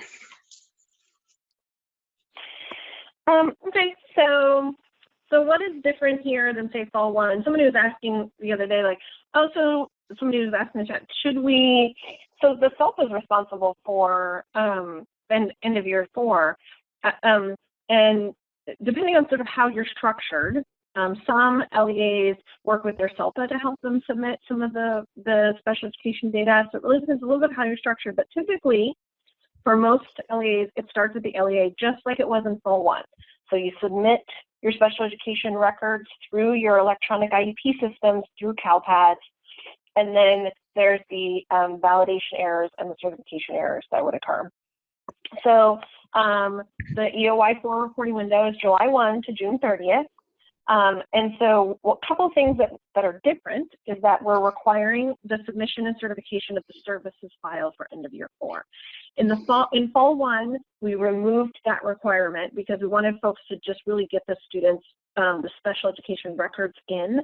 And so we really, we said you could submit service records, but we weren't going to make it a certification. We are making a certification for end of year 4, just for a number of reasons.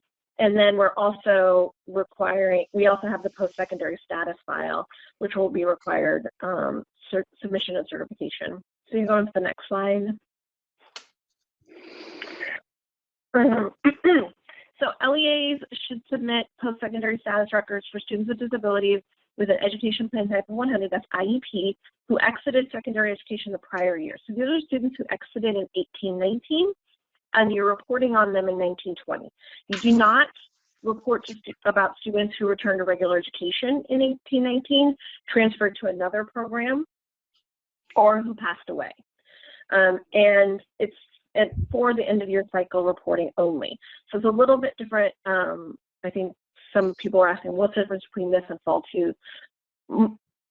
The folks in special education have been reporting this data for the better part of 10 years. And so this is not a new element that's being reported. They know which students are required to be reported, which ones are not. And so if you're unsure about the students being reported for this, you should work with them because the data is actually going to come from the electronic IEP system to make sure they typically understand who's required to be reported, which students that they're following up on. Next slide. Oh, did I go one too far? No? Okay.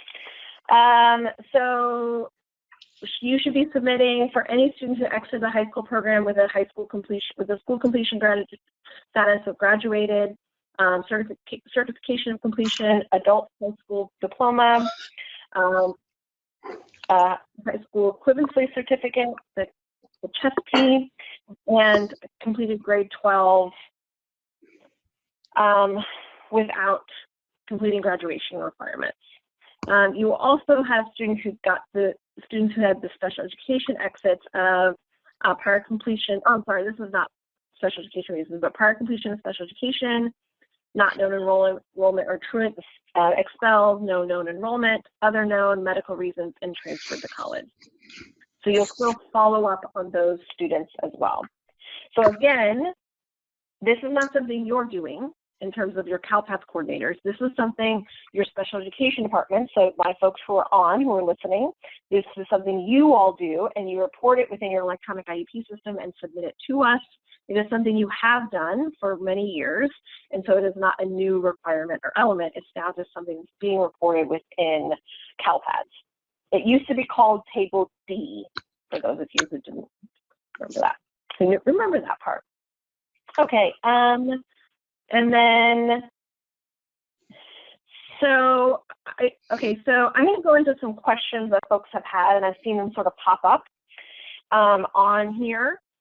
So, and I wanted to go through them, and then hopefully if there's other questions, keep in mind, there's some questions we can't answer because we don't know. We don't have a waiver from IDEA, or things are just really new, and so things are adjusting. So I would continue to watch out. I'm not going to be answering many programmatic questions like, should we hold IEPs? Should we provide services? Should we do this? We provided some of that guidance. We will continue to provide guidance from the department, but in terms of the programmatic piece, we're not going to probably be going too far into that. But some people were saying if an LEA is unable to complete timely assessments and IEPs while school sites are closed or when school is not in session, should LEAs report those late assessments and IEPs to CDE? Yes, you should report them. And there are delay codes that you can use at this time, and I've listed them here. For Part B, initial evaluations, if the parent wasn't available because the parent didn't make the child available even though the LEA was open for distance learning, you could use the delay code of 20. If the LEA was closed due to COVID-19, you can use the code 60. Part C, initial evaluations, there was a delay if the child wasn't made available again, then I use the code 20. If it's a closure due to COVID-19, you can use code 60 or 75. And the same thing for annual review or individual service plan meetings and triennials. So I kind of just want to put that out there, but I want folks to really continue to be checking the CDE website as we continue to provide guidance about amendments to IEPs, if they're required, how do we change information when things change for students, how do we hold IEPs, but there's never going to be a time where CDE tells you don't hold IEPs. So if it's within the ability for your district to do that, you should be holding IEPs. You should be working with parents. You should be helping them. But the focus that folks should have right now is not, to me, it's not, do we hold an IEP on the 365th day? The focus for districts should be supporting families and children with disabilities. And so how do you do that? How do you support families so that they understand what's going on, so that they can help their children, if their children are at home, if they're struggling? And then how do we work with them to support them? And that has been a big message that's come out from CDE, is that's the focus. And then we can work around the reporting requirements. So if you can go to the next slide.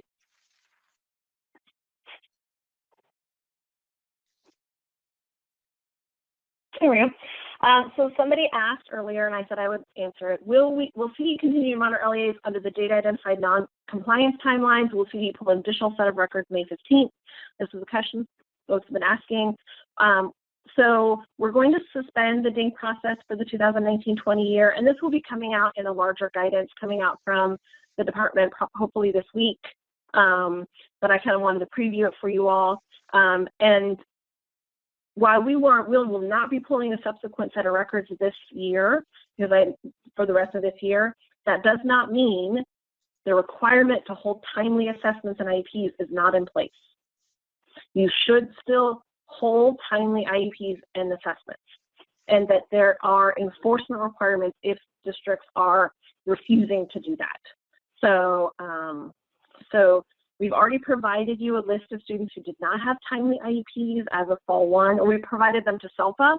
So your SELPA should be working with you to help you move through this process. And then again, here's the Code of Federal Regulations that's still required. We cannot waive these requirements. They are not waived. Next slide. I think that's it, Shiloh. That's it? Yeah.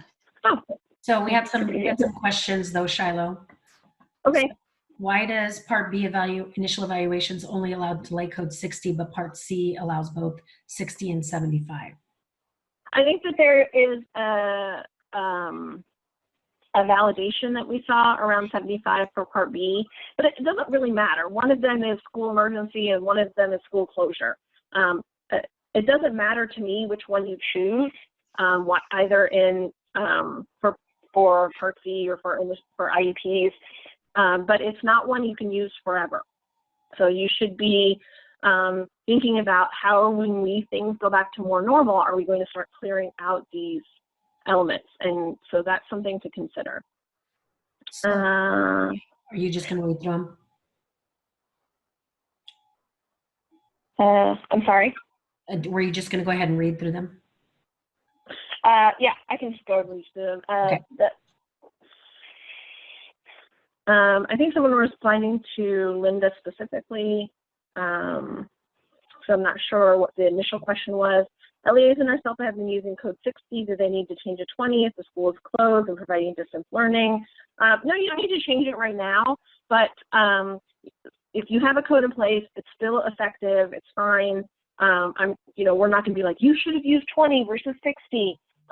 That will provide a delay. Again, it doesn't alleviate the requirements to provide assessments, to provide IEPs. If parents are coming in and saying, I need to have my child assessed, we need to have this needs to happen, LEAs should be working with their parents to make that happen.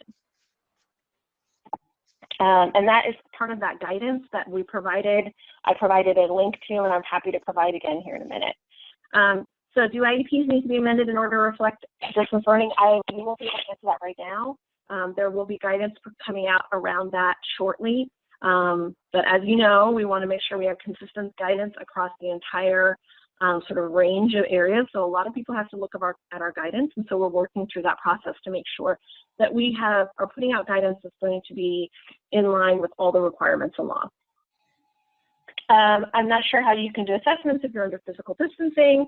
Again, that might come out in our guidance, but there are options. There are LEAs who are continuing to do IEPs. If you haven't had the opportunity, every Thursday afternoon, the CDE is providing an Innovations in Special Education webinar that walks through other LEAs who are doing innovations around special education, providing distance learning for their children and students with disabilities. It was a really good webinar last week and walked through a couple of like 5 different LEAs who are continuing to provide special education services even during this physical distancing and remote learning time. So I would suggest you look at that.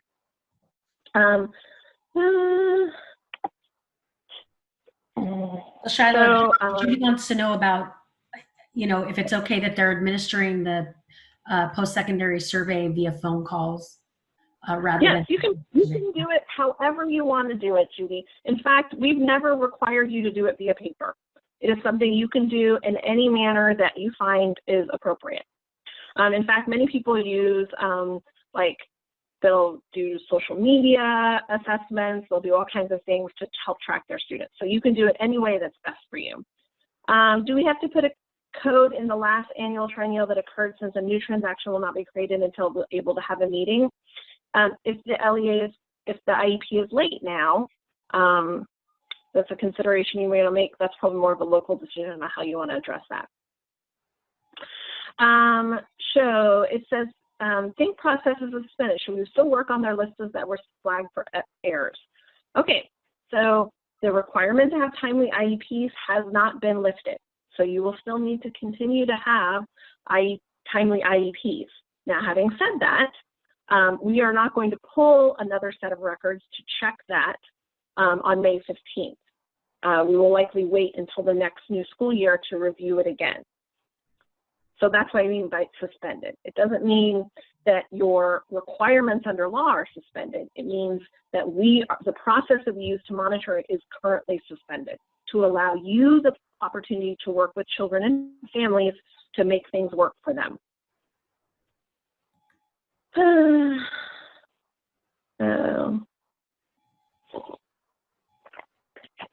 Please repeat about the Thursday webinar. So there is a Thursday webinar, Innovations Special Education, every Thursday afternoon. I believe it's at 2 or 3 o'clock. It is on, if you go to the CDE's Facebook page, they do a Facebook Live. It's posted up there now. You can look at it again. It's on our website. And so that's the place.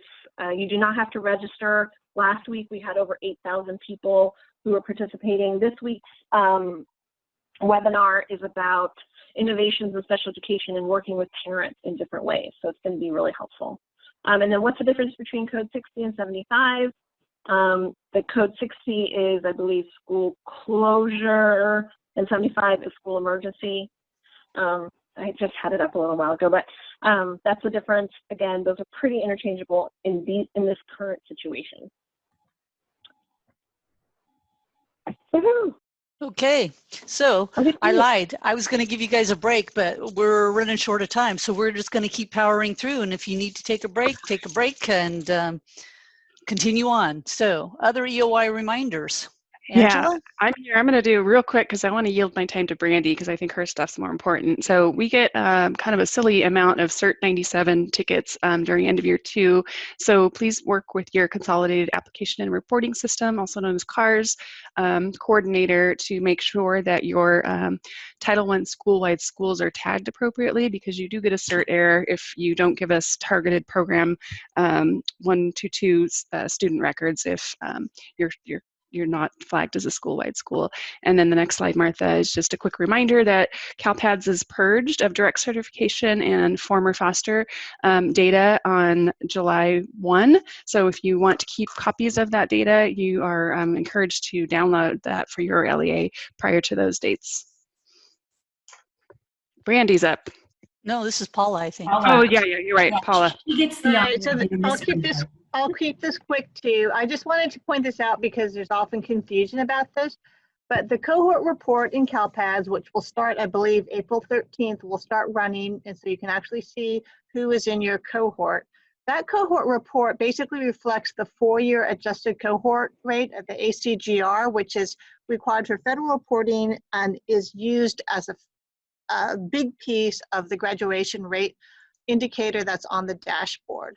The California School Dashboard includes then the 4-year ACGR, but they also include a 5-year graduation rate, and they kind of combine those two things. So you're never going to look at the cohort report in CalPADS. It's not going to be exactly the same as your dashboard indicator, because it also includes this 5-year rate.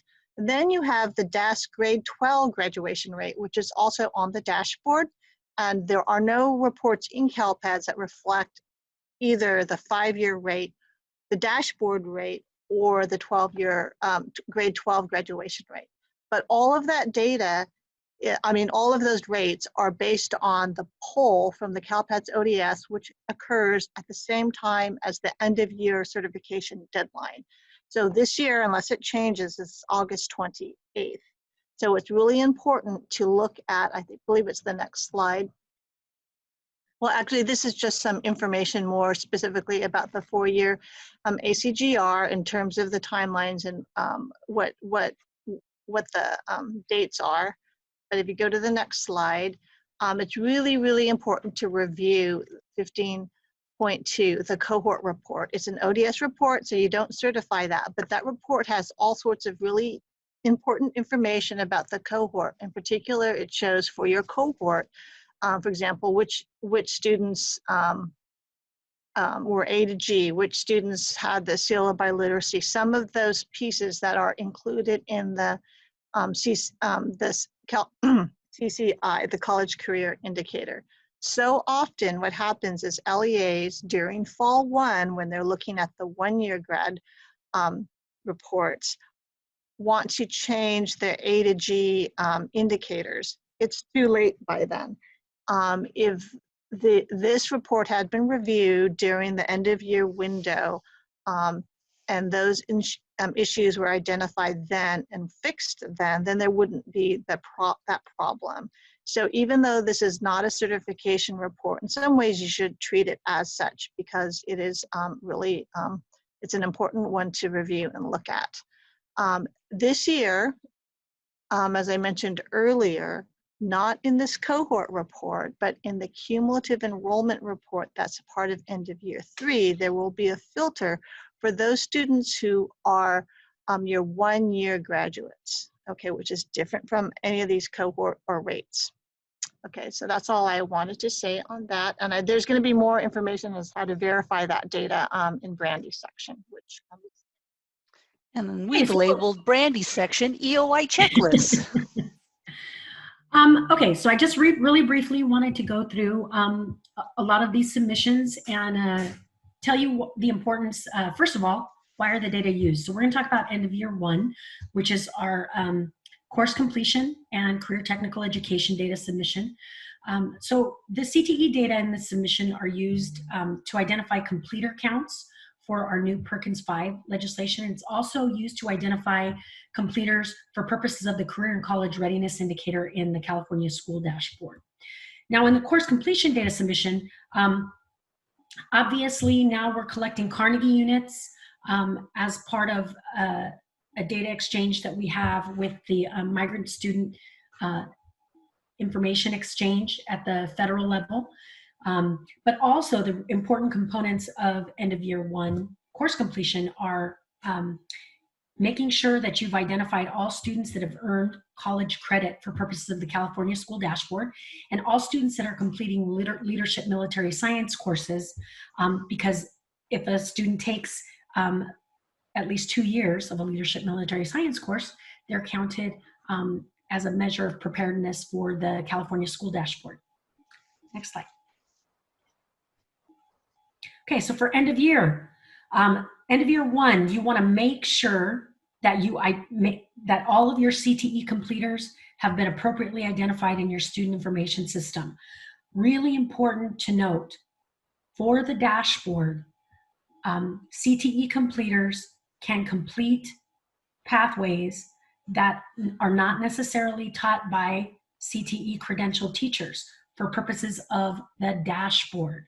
Okay, so all CTE completers, all kids completing at least 300 hours of a specific pathway should be identified, whether or not the course was identified as CTE, IG, or Perkins fundable, okay, which essentially is your high quality CTE. You want to make sure to identify everybody and make sure that your CTE coordinators are identifying all of those kids that completed a 300-hour pathway. Ensure that you've got all your local courses mapped to college credit course codes, or if it's a CTE course, you want to make sure that it's mapped to the CTE course code and that you're identifying an instructional level of that course of dual credit or college credit only, so the 23 and 24 values in the instructional level code. Ensure that you've got your local courses for ROTC, or Leadership Military Science, mapped to the appropriate Leadership Military Science code, because that's again used in the dashboard. And then ensure that your vendor is actually translating credits earned into Carnegie units. So I did get a question yesterday about, whether or not vendors should be translating partial Carnegie units, and the answer is yes. So for a lot of these kids, they may have only been able to complete 1 semester of a 2-semester course, and normally that 2 semesters would have equaled 10 credits, which would very likely result in 1 Carnegie unit. So if they only earned 5 credits, then the vendor should translate that into 0.5 Carnegie units. Next slide. Okay, so for end of year 3, what are the important points and components of end of year 3? So first of all, cumulative enrollment. It's really important that you review these reports in detail, because they're the basis for the denominators for your cohort graduation rates, your suspension and chronic absenteeism rates for the dashboard and for DataQuest. And now new for 2019-20, the 1-year grad counts. And so what we're talking about is when the feds require an annual count of graduates, right? So this isn't related to a specific cohort. It's a count of graduates, your annual graduates, or what we're calling 1-year graduates. And then finally, your cumulative enrollment reports are really important for the identification of your student groups for accountability. So socioeconomically disadvantaged, special education, English learners, homeless, foster, migrant, military families. What I did want to point out about this, though, is remember, we do have a special education data submission that you're certifying in end of year 4. Okay, so you really need to make sure that the data that you are certifying in the end of year 4 submission aligns with the special education data in your cumulative enrollment reports, right? So, in terms of order of submission, it would probably be best to certify your SPED submission, your end of year 4 submission, before you actually certify your end of year 3. So that way you ensure the counts of students that are identified as SPED in your cumulative enrollment report are the same as what are identified in your end of year 4 submission. Incident data. The incident data are obviously used for the suspension rate for the dashboard and DataQuest. Additionally, there is expulsion data that we do report on DataQuest that's pulled from the incident data. And then brand new because of AB 2657 and Education Code 49005.1, the restraint and seclusion data for state and federal reporting, and ultimately it'll also end up on DataQuest. The student attendance summary data, that chronic absenteeism rate is used for the California School Dashboard as well as federal reporting.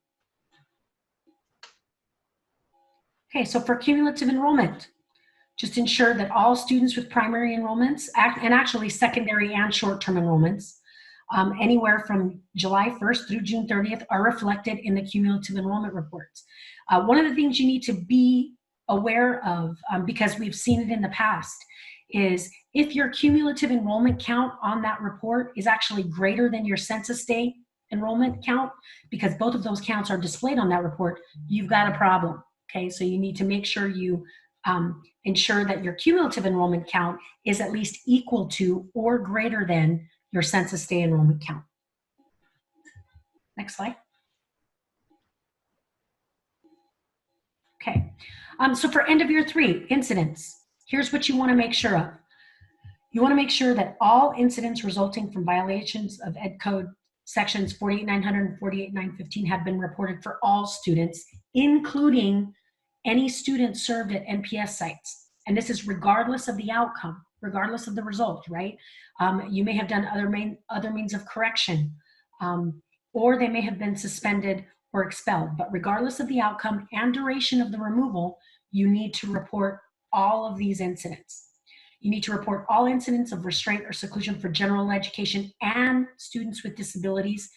This includes, and most importantly includes, students that are attending non-PS or non-public, non-sectarian schools. Remember that these incidents of restraint and seclusion do not have to be tied to an Ed Code offense, okay? LEAs are required to report incidents that occurred at NPS sites. Here is the link to the training that we did provide to those NPS sites.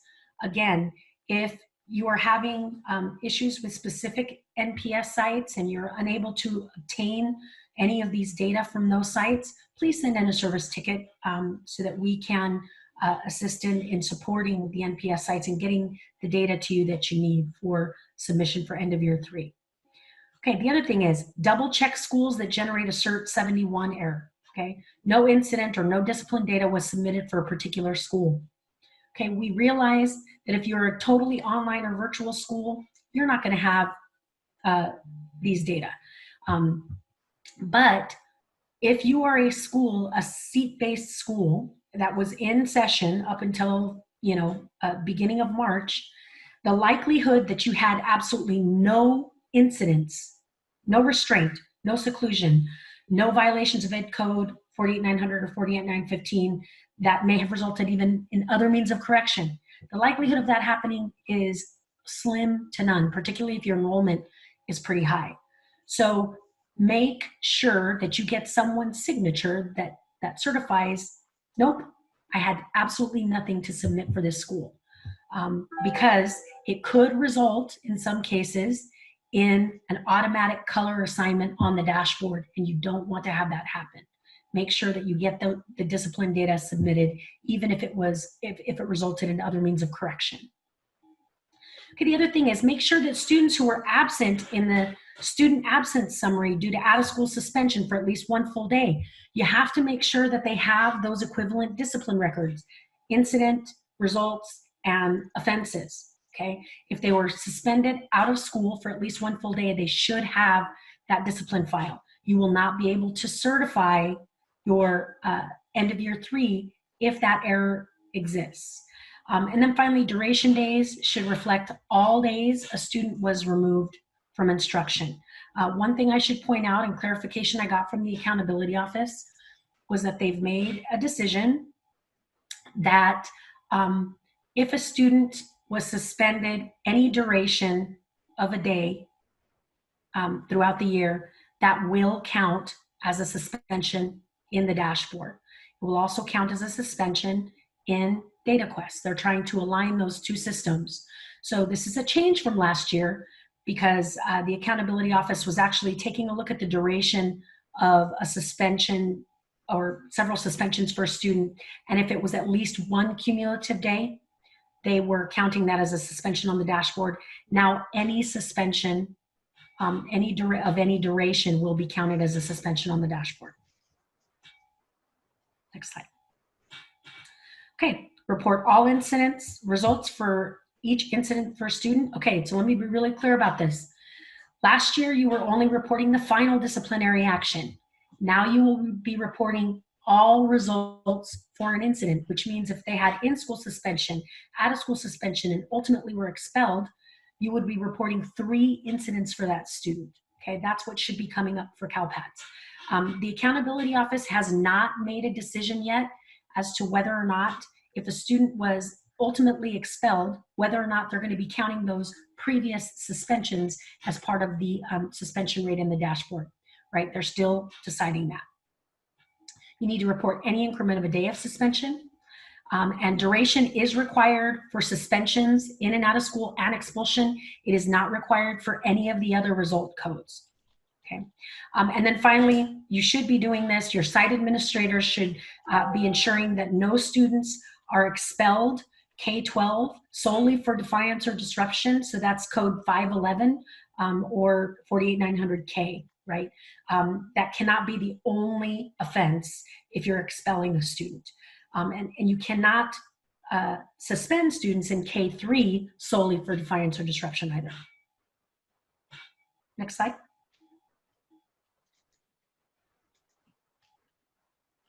Okay, so this is a draft of our new incident report, which training will be coming on these reports, but it looks a little bit different, right? Usually you're used to seeing your accounts of expulsions, suspensions in and out of school across the top in represented in columns.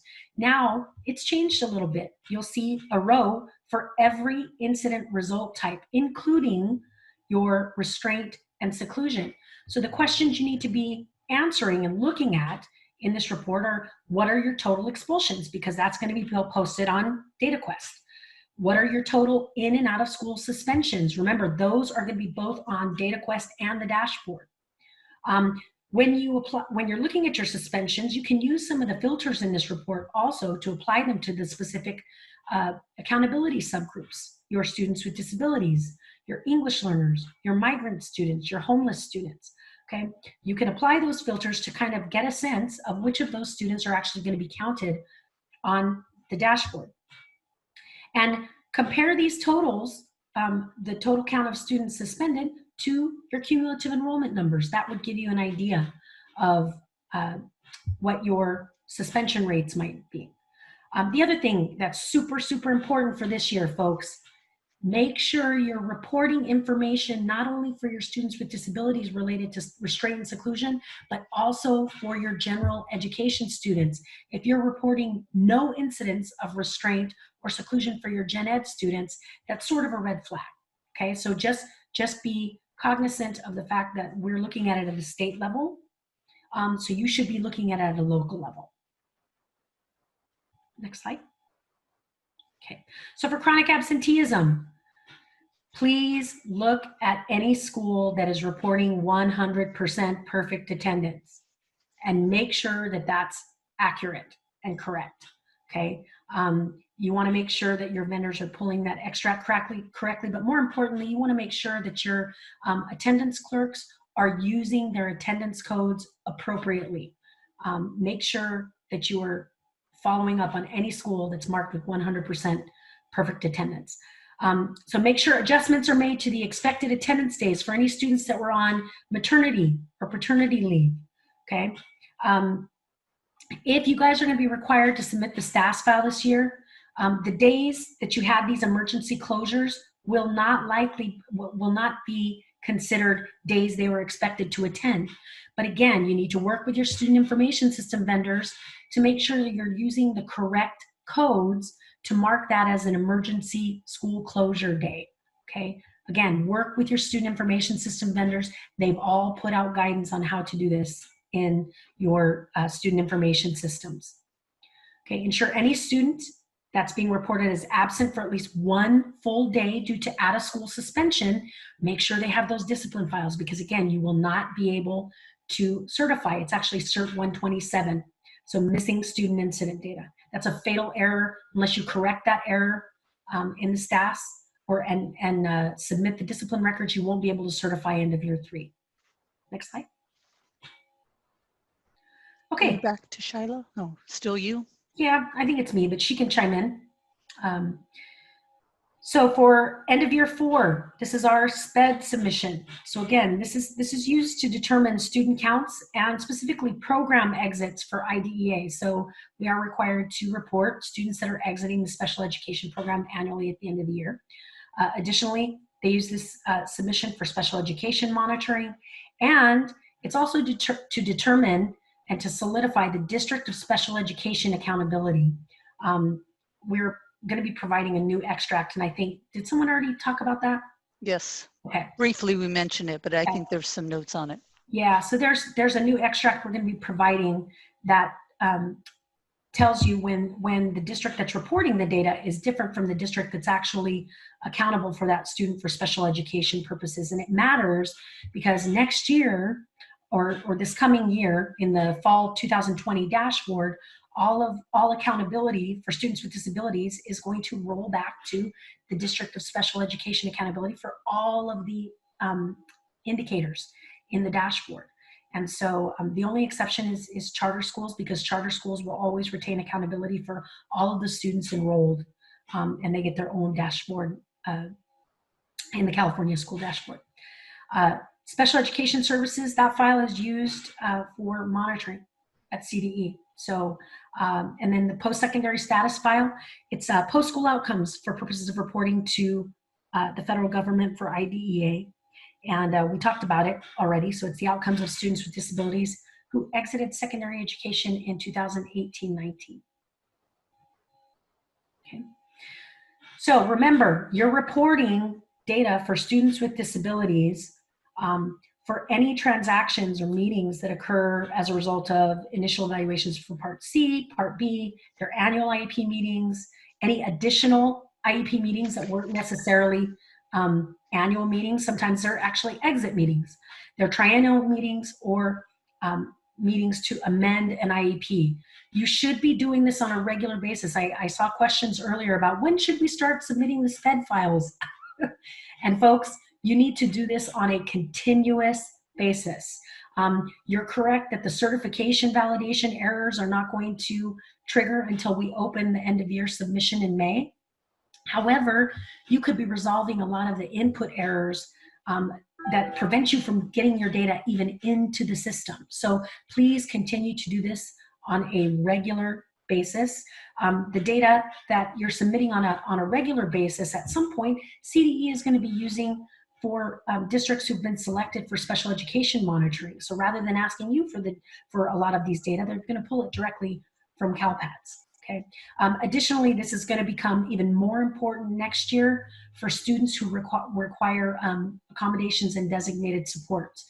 You've got to make sure that these data are updated very frequently. You should be doing this on a weekly basis.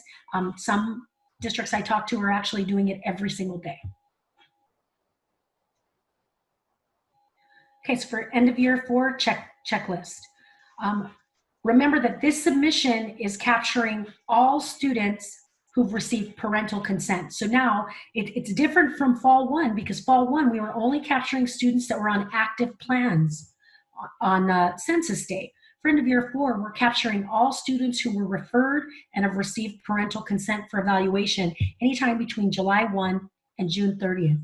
The other thing, if they're pending evaluation on June 30th, we're capturing those kids as well.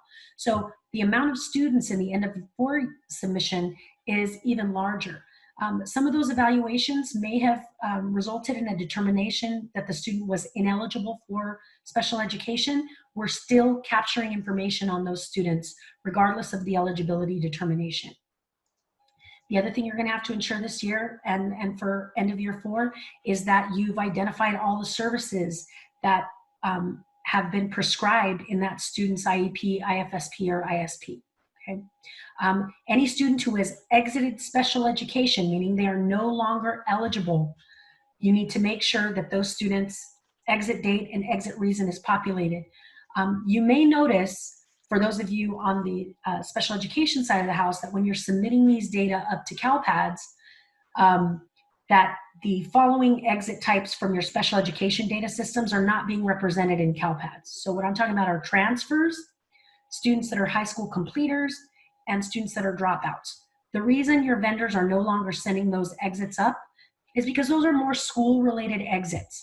And so CALPADS really only needs to know a special education program exit reason and date if the student is no longer eligible for services. Okay?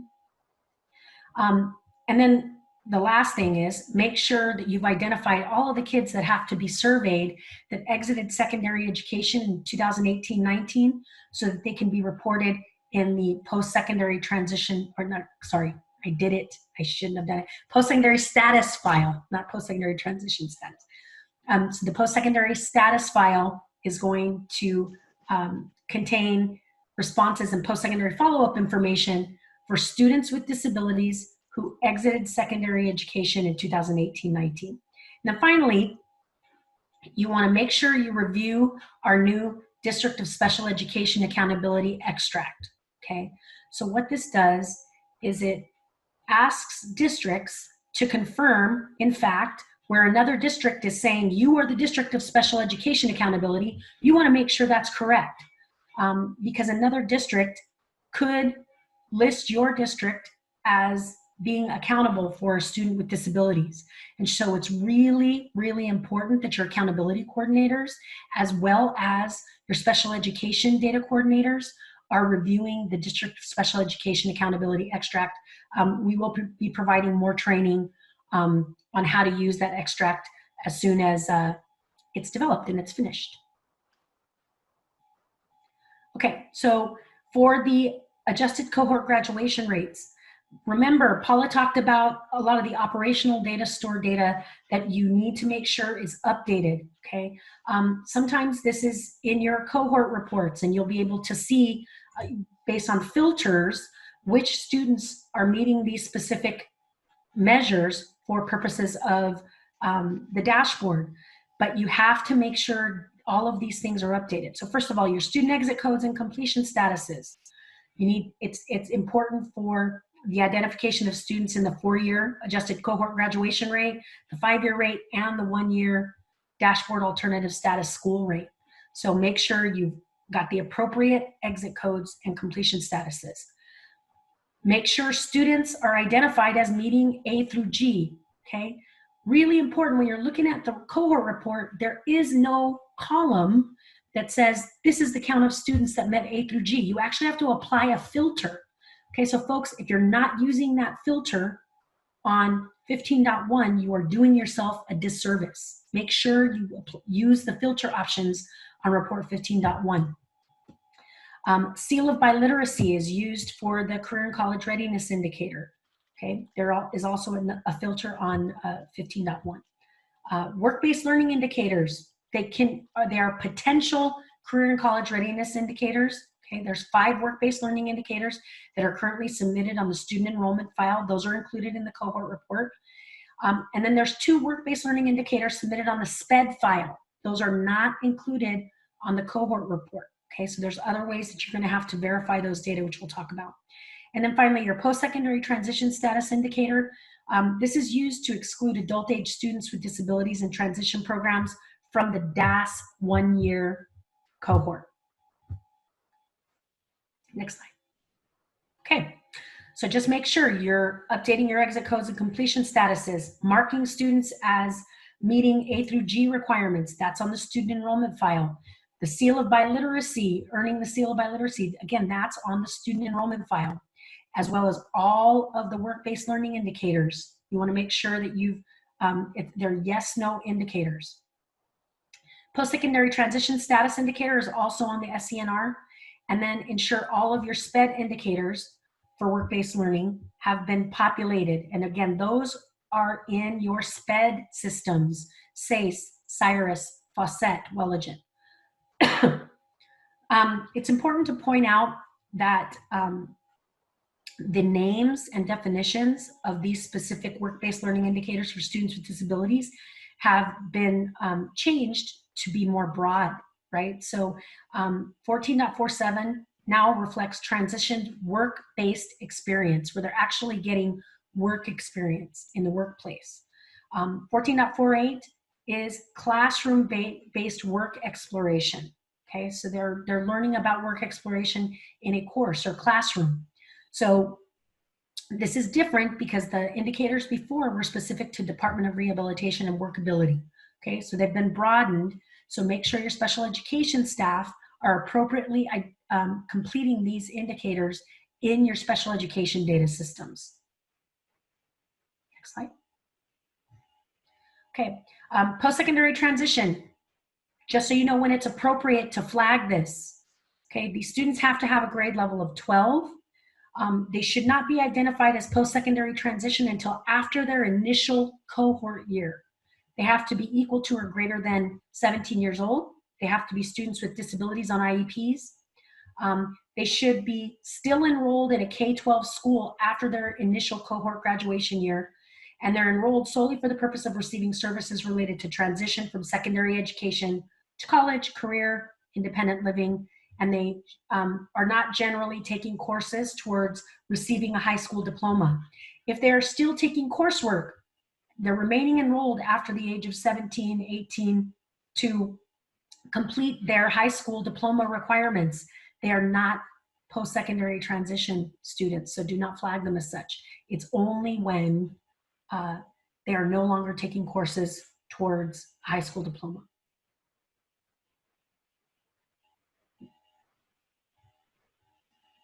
Okay, we are passing it over. Martha, I was going to suggest people are dropping because we're over time. Yep. Jump to the survey. So Marshall, if you could post the link to the survey.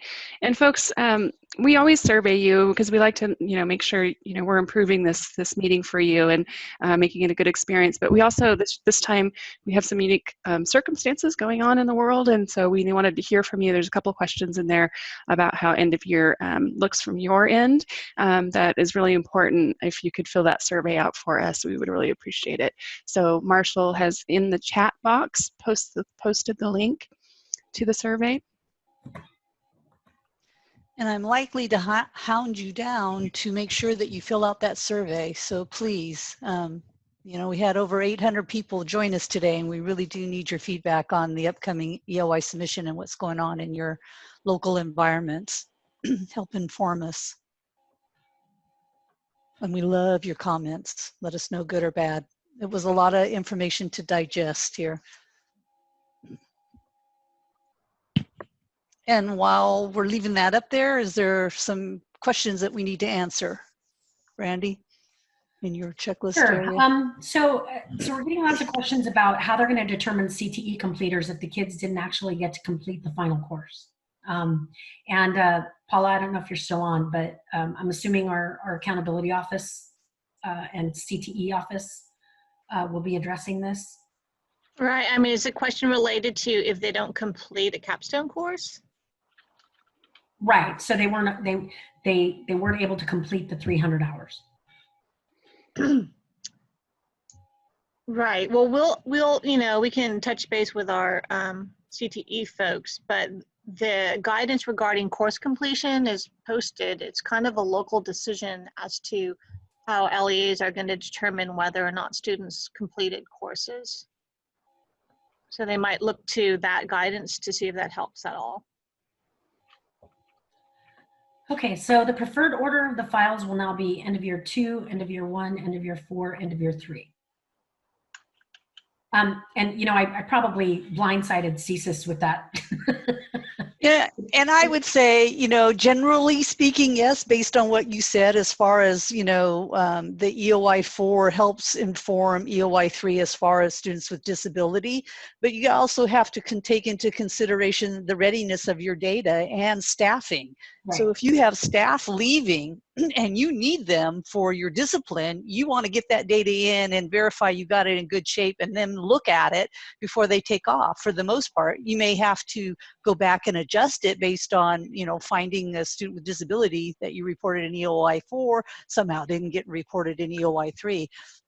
So there's nothing in the system that's going to prevent you from doing EOI 4 first. We're suggesting, though, if you want to have complete, accurate data, it kind of seems like a good sequence.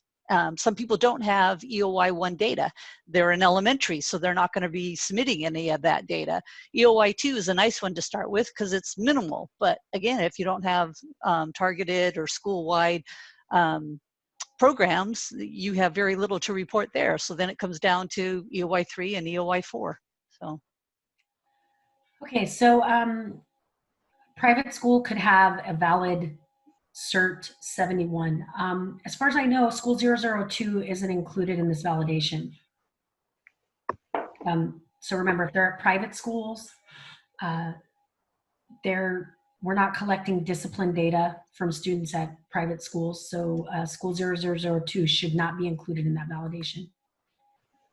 Okay, to make sure I have this clear, the new cumulative duration days would mean that 2 half-day suspensions would end up equally 1 day of suspension. So yes, it would, well, the duration days that you're reporting now, remember that you're reporting all results, and so each result should respectively have its own duration. So this is different from what we did last year because we were actually asking for the cumulative duration of all removals, right? This is different. Now you're reporting a duration for each result for an incident for a student. So if they had 3 days of in-school suspension, you're going to be reporting 3 days associated with that in-school suspension. If they got 5 days of out-of-school suspension, that'll be an additional 5 days in a new record. That makes sense? Okay. How do we calculate the duration of an expulsion? I think this might be in the frequently asked questions, but it's really the amount of time that the student actually missed instruction. So if during that term of expulsion they actually enrolled elsewhere, you would only need to count the days that the student actually missed instruction as a result of the expulsion and up until the point they enrolled elsewhere. And Martha, just tell me when you need me to quit. I'm going to let you keep going. You know, we're still at 700 people hanging on. They want to know your answers, Randy. All right. So I vote for not reporting STAS this year. I'm sure a lot of LEAs mirror your sentiment, but we'll have to see. And Brandy was reading that from somebody that posted that. That's not her feelings necessarily. Sorry. I keep forgetting they probably can't see all these. Can you repeat what you just said about if you have not reported any restraint, then something is incorrect in your database? So I'm not suggesting that in some cases, many of you may not, will not have restraint. The first thing, and Shiloh will probably tell you this as well, you really have to develop local policies and procedures that identify when it's appropriate to report and document incidents of restraint and seclusion within your districts. What we're saying is, given the definitions and given your policies and procedures, is it reasonable to think that 0 of your general education students, or students with disabilities for that matter, have had any incidents of restraint or seclusion, given your internal policies and procedures, okay? So if you're reporting 0, you need to be able to back that up, okay? That's all we're saying. We're not suggesting that it's wrong. We're just suggesting that it's something you may want to look into. Okay, well, the warnings from Fall 1 need to be corrected. If so, do CELPAs know how to instruct SPED departments on fixing these errors? That's a really good question, Terry. We were just talking about this the other day.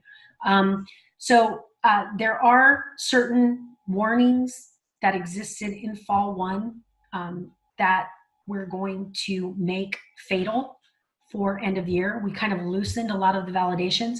We are going to be putting a flash together that outlines all of those changes that we're going to be making.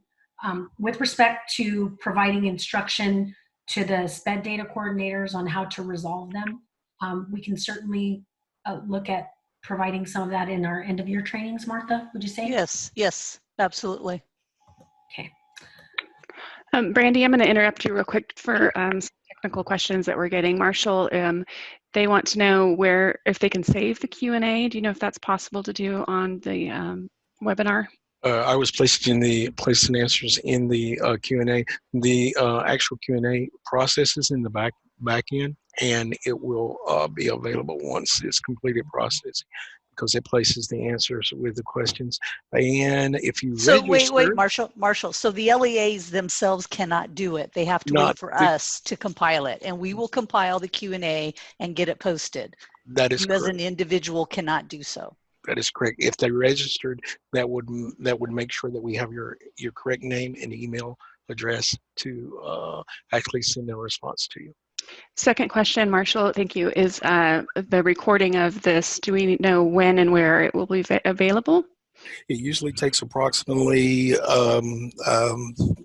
twice the amount of time for the processing to be done. Once the processing is done, I will edit it and pass it through Martha, and we will post it wherever. So meaning it's a 3-hour session, so it would take 6 hours to compile. So give us a few days, okay? And maybe next week. Where does it go? The CSIS YouTube channel. You want to put it on the CSIS YouTube channel? We'll put it there. Thank you. Okay, so we've had several questions on this actually. So who's the one that performs the survey for the post-secondary outcomes for students with disabilities? So it probably varies locally, but it's always special education staff. Again, this is not something new to them. They have been performing this survey annually for a really long time. So it is generally someone at the site level even, sometimes at the district level, and depending on your organization locally, it could even be the SILPA. Okay, so Randy says, upload them on a weekly basis, every single day. With the slowness of uploading into CalPADS, that suggestion is offensive. I'd have to hire another staff person. So can't speak to the slowness of the system, but what I can tell you is that whatever process you establish locally, the submission of data for students with disabilities should not be tied directly to a submission window opening, because there are things that have to occur during the year that are going to require those data.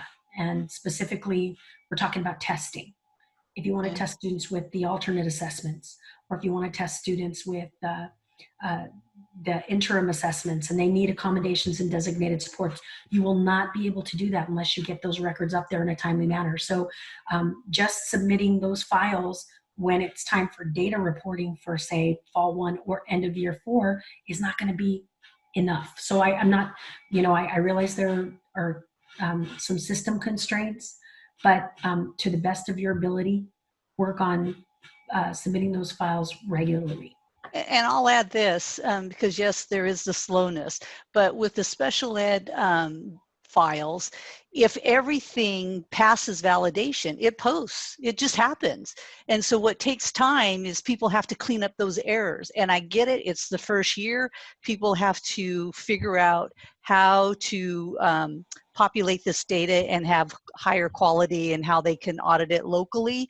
And maybe, you do it every other week and you slowly get to, you do it once a week and then you get even better, your data gets even better that you can start doing it daily, and it would be minimal interaction because your data is going to be so clean it will just post automatically for you. And I get this year it's a hard ask because it was brand new, but I think that's where we want to head everybody towards, is we got to have better data locally so it can go into CalPADS the first time, all data passing, not having the iterations of constantly sending the record up 10 times before you finally clean it up. So, and I hate to, put that on you guys right now, but that's where we would like to move towards. And so do the best you can. But like Brandy said, this data is becoming very critical, and it can't be just when a submission is running that you update CalPADS. It has to be on a regular basis, and it'll be a big deal come assessment time.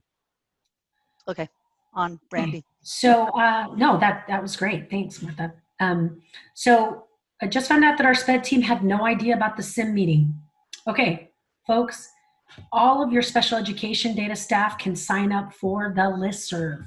And if they have not done that, there's a link to the listserv and how to sign up for the listserv on the CalPADS page. So if you just go to the CD's homepage and type in CalPADS listserv, it'll take you to a page.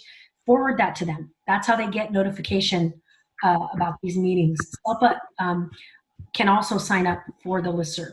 Okay. And I would say, Brandy, that this is a golden opportunity. As an LEA admin, we're asking you guys on a regular basis to coordinate with the special ed side of the house. And so if you got the communication, communicate with them. Hey, did you know about this? You may want to come. We learned a lot of, cool things on the CIM. So, don't just leave it up to us to communicate with those folks. It's an opportunity for you guys to have that coordination among yourself. Off my soapbox. Okay. Thanks, Mother Martha. Okay, so going back to suspensions, we're reporting in and out of school suspensions. Are teacher suspensions from a period reported? Okay, so this question has actually been asked several times during this webinar. Teacher suspensions. If it's a teacher suspension that results in a student being removed from a class period for that class period only, those suspensions do not need to be reported to CalPADS. It's only when they're actually referred to an administrator for an actual in-school or out-of-school suspension, okay? So period suspensions, if it's solely for that class period, no, that teacher suspension does not have to be reported as an incident in CalPADS. And Brandy, there's some FAQs and flashes on that. Yeah, there are.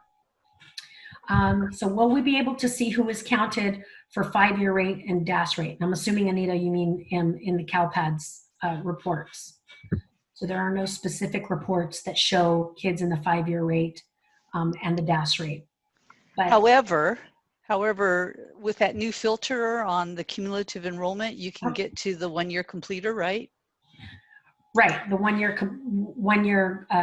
completers. Right, Yeah. but there's some different rules around the DAS one. We'll talk to our, because AMART in the past has sometimes provided files that go along with the dashboard.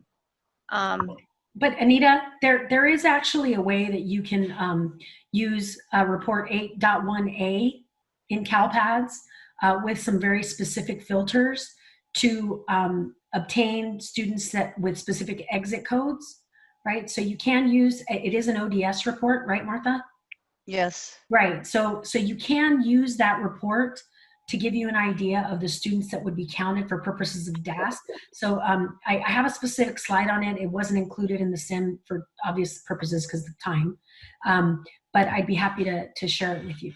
And by the way, the dashboard technical guide has the business rule of how they calculate the DAS students. Right, it does. Do all school districts need to do end of year 2, 1, 4, and 3? So the answer is no. So end of year 1 pertains only to students grades 7 through 12, right? So elementary school districts solely will not have to do end of year 1. End of year 2, 3, and 4 are required of all districts. So I would say with end of year 2, if you have no students in those programs, you have to certify 0.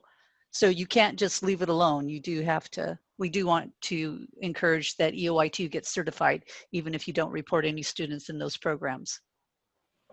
Okay. So again, we have someone saying they're getting a post-secondary status error when you exit a student during the year and then they re-enroll. Okay. So I'm assuming you mean the post-secondary status file. Remember, folks, the only time you're submitting that post-secondary status file is when the kid doesn't re-enroll, right? If they re-enroll, they have not exited secondary education. So you should only collect survey results and submit those survey results for kids who do not return. Isn't that the flag on the SENR that they're talking about, Brandy? Not the PSTS file? I don't know. I don't know. So I don't know. I'm getting an error stating. Yeah. So it's Rosario, needed. submit a ticket. That's what I would do. Work-based learning indicators entered into special education information system. Do we then have to sync that to our student information system to be picked up in the SENR? So no, Larnie, the answer is those two specific indicators are captured in the SPED system, and those are sent to CalPADS from within the SPED file. All of the other work-based learning indicators are captured in the student information system and sent up to CalPADS. Okay, so the two work-based learning indicators that are specific to students with disabilities will not come up through the SENR. They'll come up through the SPED file. Could you repeat the order of the files again? So I think we said end of year 2, end of year 1, end of year 4, and then end of year 3. But it's also a local decision. Local decision. Yeah, and Brandy, by the way, it's 12:20. I'm not sure if the webinar is going to turn off at 12:30. It may or may not, but we'll continue until we get turned off. It shouldn't. It should not turn off. Okay. Well, Martha, I mean, if essentially the meeting is over for people that are not. Yes. If you're not a diehard, you're welcome to to go eat your lunch. There's one more slide, Martha, for the next CIM. We don't know what it is. We don't know when the next CIM is. Sometime in October. However, based on you guys' responses in the survey, you know, we may rethink that. Whoops. Okay, continue on, Brandy.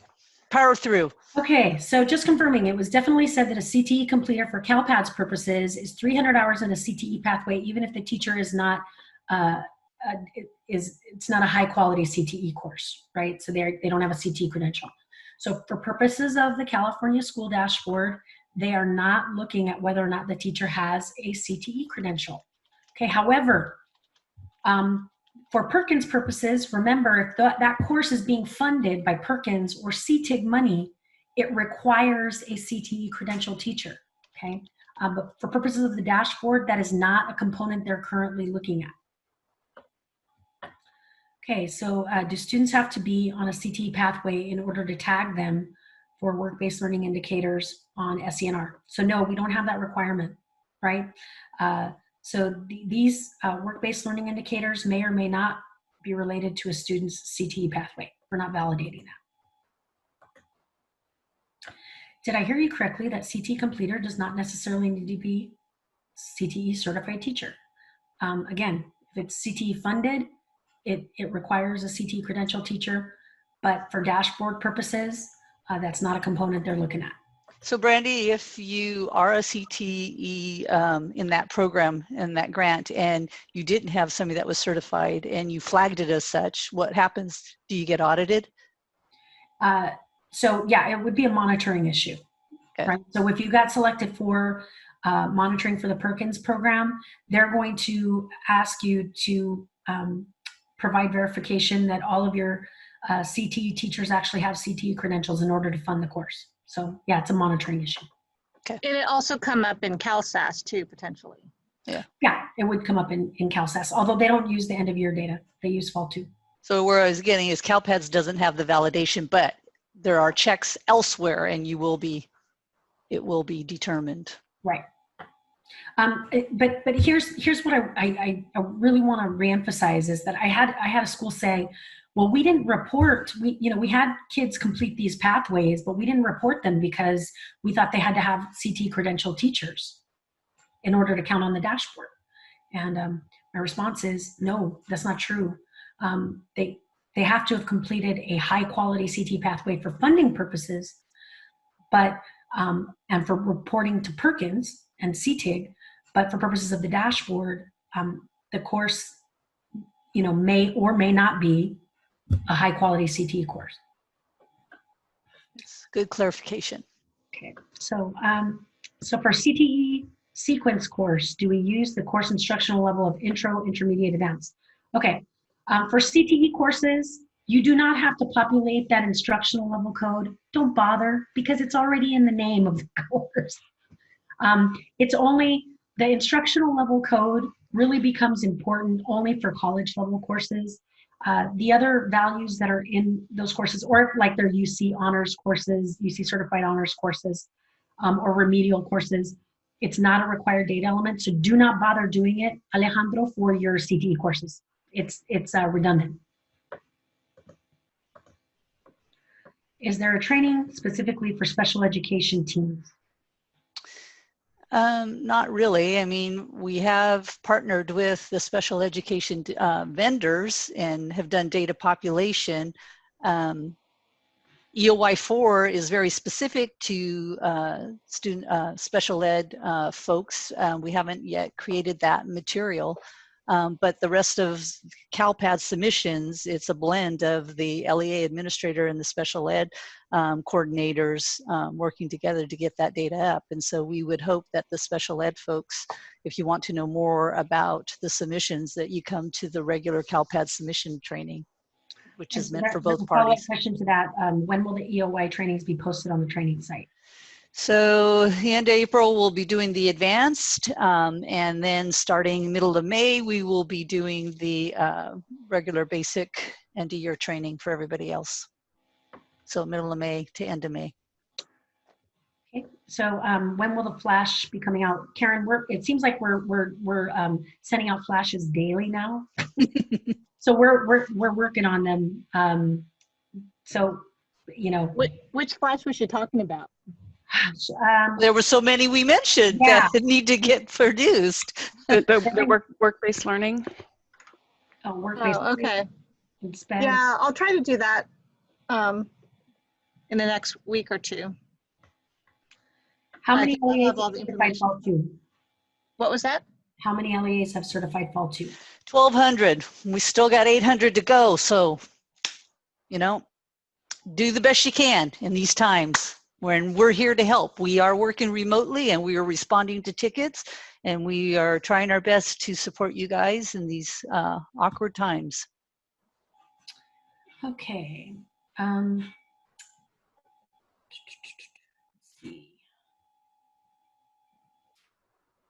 Rebecca was just giving us advice, or some people advice. Right. Okay. So I'm not sure how to answer the questions in the survey.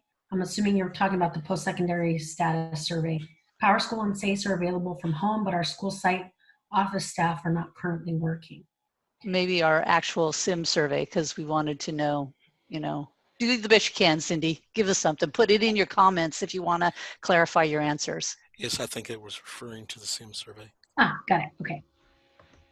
All right, so coordination of CalPads uploads and SPED uploads need to happen. Often the SPED staff starts uploading before they check with us, and right, that's a totally great point, Sherry. Remember, your SPED staff aren't going to be able to get any data in the system until they have enrollment records. So make sure that you're coordinating just like you did for Fall 1.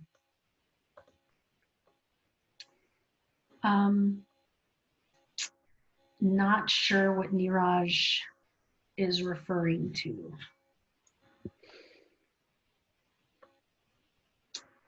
Okay, this is probably a follow-up to a previous question because I'm not sure I understand the context of what you're asking. Okay, so it would be nice if there was a more detailed overview report prior to transaction submission on CALSAAS. Error-free does not equate to good data. This is new to our SPED staff. They are used to looking only for errors. Yeah, I agree with you. A lot of the questions we've also been getting related to the SPED file have to do with things that are vendor specific. So CALSAAS or CIRIS, and how those transactions are sent up and what reports you have available in those systems to view to make sure that the data are of good quality. So I would really encourage you to work directly with those vendors, because unfortunately we don't have a lot of control over the logic they employ in those systems. So work directly with your vendors, ask them, you know, tell them how they can help you do your jobs a little better. Is a teacher class suspension considered an in-school suspension? So again, if they're suspended from class for that one period, you would not have to report that as an in or out of school suspension, okay?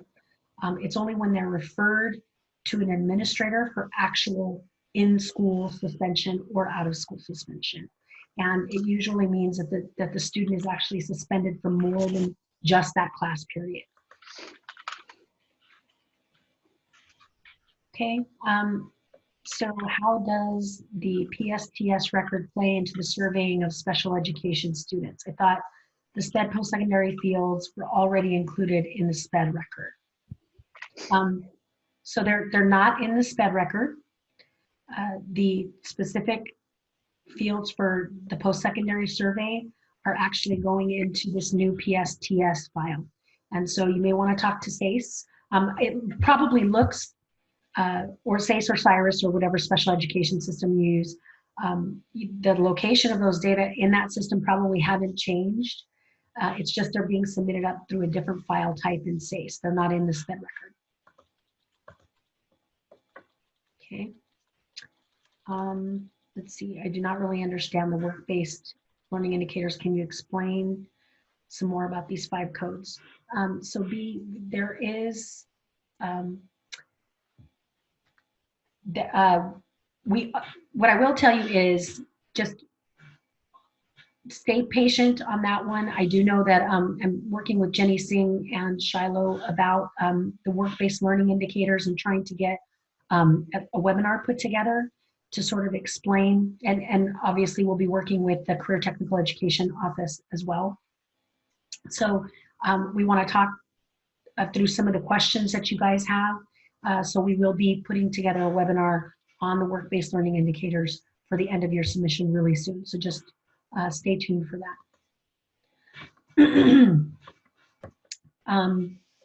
We have a CTE teacher, but no students will complete the CTE hours. So again, folks, we're going to have to talk with our CTE office as well as our accountability office to get guidance on students who were not able to complete the pathway because of the COVID-19 crisis. So just, again, stay tuned for guidance on that. If we flag non-CTE credentialed teachers, but flag the students as CTE completers, does that mess up our post-secondary? Is it okay to include all CTE completers for post-secondary? Folks, remember that for purposes of CalPADS reporting and even reporting for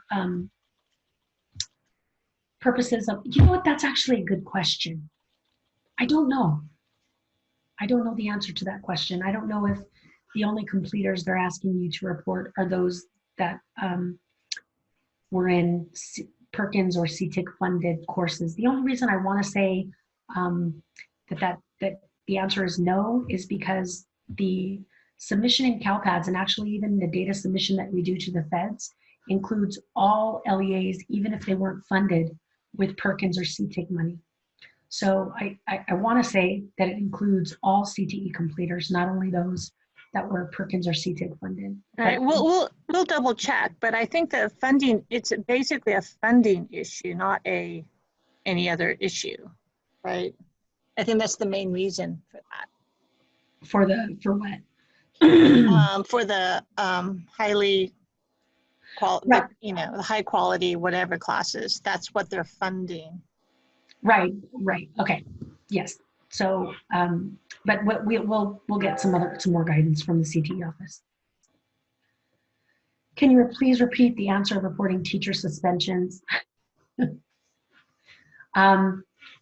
So you have a couple of options. So Monique, you're suggesting that you go ahead and report the ed code violation, but report that it was other means of correction. You certainly could do that. The other option is that this particular classroom suspension for this student, for that particular teacher, just would not be reported as a student incident to CalPADS, right? So you may have to report it somewhere else in your student information system. But you could certainly report it as a 300. For articulated CTE courses, the course level of 23 or 24 is where the info is captured. So yeah, if you have a CTE course that earns the student college credit, and they earn either dual credit, high school and college credit, or they earn college credit only, that's where you would indicate that a CTE course issues college credit. This, just so you know, Marianne, there is another data element that we currently capture in CalPADS. It's the CTE articulated course indicator, yes, no? Okay, so that's another place that we capture information about the fact that a CTE course is articulated. But in order for it to count for college credit purposes for the dashboard, you need to make sure you identify 23 or 24. I'm not sure why, with what I scared your cat. My stern words. Right, okay. Should CELPAs use query in the special education data system for unduplicated pupil count for 1920 or one of the reports from CalPADS? Probably be our EOY4 reports, you would think, right? Yeah, that's what I would say. I'm sure the special education data systems provide you some information, but the likelihood of them being exactly the same is. But you would want to compare them and try to figure out and reconcile why they are different. Yeah. Okay, I'm not sure if the team has the answer. Do you know if CELA by literacy will be mailed out normally? Hi, Quinn. As far as I haven't heard anything from our EL office or the language policy office about this, Quinn. So we can find out for you if you just want to submit a service ticket. Okay, just to repeat, remind all LEAs that CalPADS data are required to be maintained so that the data are no older than 14 days, right? So continuously submit up your enrollments and exits. Thanks, Doug. The elementary level, if a teacher class suspends a student for defiance for one period, it can actually be for the entire day. How does this get reported? I'm pretty sure it will generate an error because it's an elementary in defiance, but legally the teacher has the right. Yeah, so that's one of the reasons that we actually allow defiance or disruption. So you will get a warning that says, hey, you're suspending this student for only defiance or disruption. But it's not a fatal error because we do know that for teacher suspension specifically, that teacher actually is allowed to suspend the student, particularly at the elementary level, for only defiance or disruption. So that is allowable in ed code. That's why we don't make it a fatal, but you should make sure that for students, you know, at the secondary level, that if they're being suspended for an entire day for defiance or disruption, that it actually is a result of a teacher suspension, okay? And you just want me to keep going? We still have about 10 questions. Yeah, we're getting to the bottom. And I think we got to cut it off at some point, Martha. So pick somebody, please. We're 40 minutes over. Okay. Well, here's a good question because I got asked a couple of these. So are private schools considered NPS schools? Okay, really important. There's a difference between private schools and non-public, non-sectarian certified schools. Okay, non-public, non-sectarian certified schools are certified by the Department of Education to serve students with disabilities. And the IE teams make decisions to actually send students specifically to these NPS sites. NPS schools are a form of private school, but they're a specific type of private school. Private schools, meaning just, you know, St. Mary's Catholic School, for example, if they are not certified by the department to specifically serve students with disabilities, they are not an NPS school. Okay, so private schools are not always NPS schools. However, NPS schools are a form of private schools. So Barbara, I hope that answered your question. Okay, so where do we want to cut it off, Martha? You tell me. Your mic's muted, Martha. I'm having Marshall turn off the Q&A, so we'll. Okay, so for charter schools who were already operating as independent study and are continuing to do so, are they to continue as normal? Do we need to adjust anything using that 2/29 date if they did not close and no changes have happened to them as far as their expectations for teachers and students? Paula, do you know? I'm sorry, what was the question? Well, it's about those those schools that were virtual schools anyway, and nothing's changed, right? So do they still have to make adjustments to their ADA reporting to only report through 229? You know, I asked that specifically to fiscal the other day, and their response, I needed to follow up with their response. But they pretty much said that they felt like the FAQs that are posted should respond to that, which sounds like it's only up until 229, but I wanted them to further clarify if there's a new enrollment subsequent to 229, and I haven't gotten a response yet.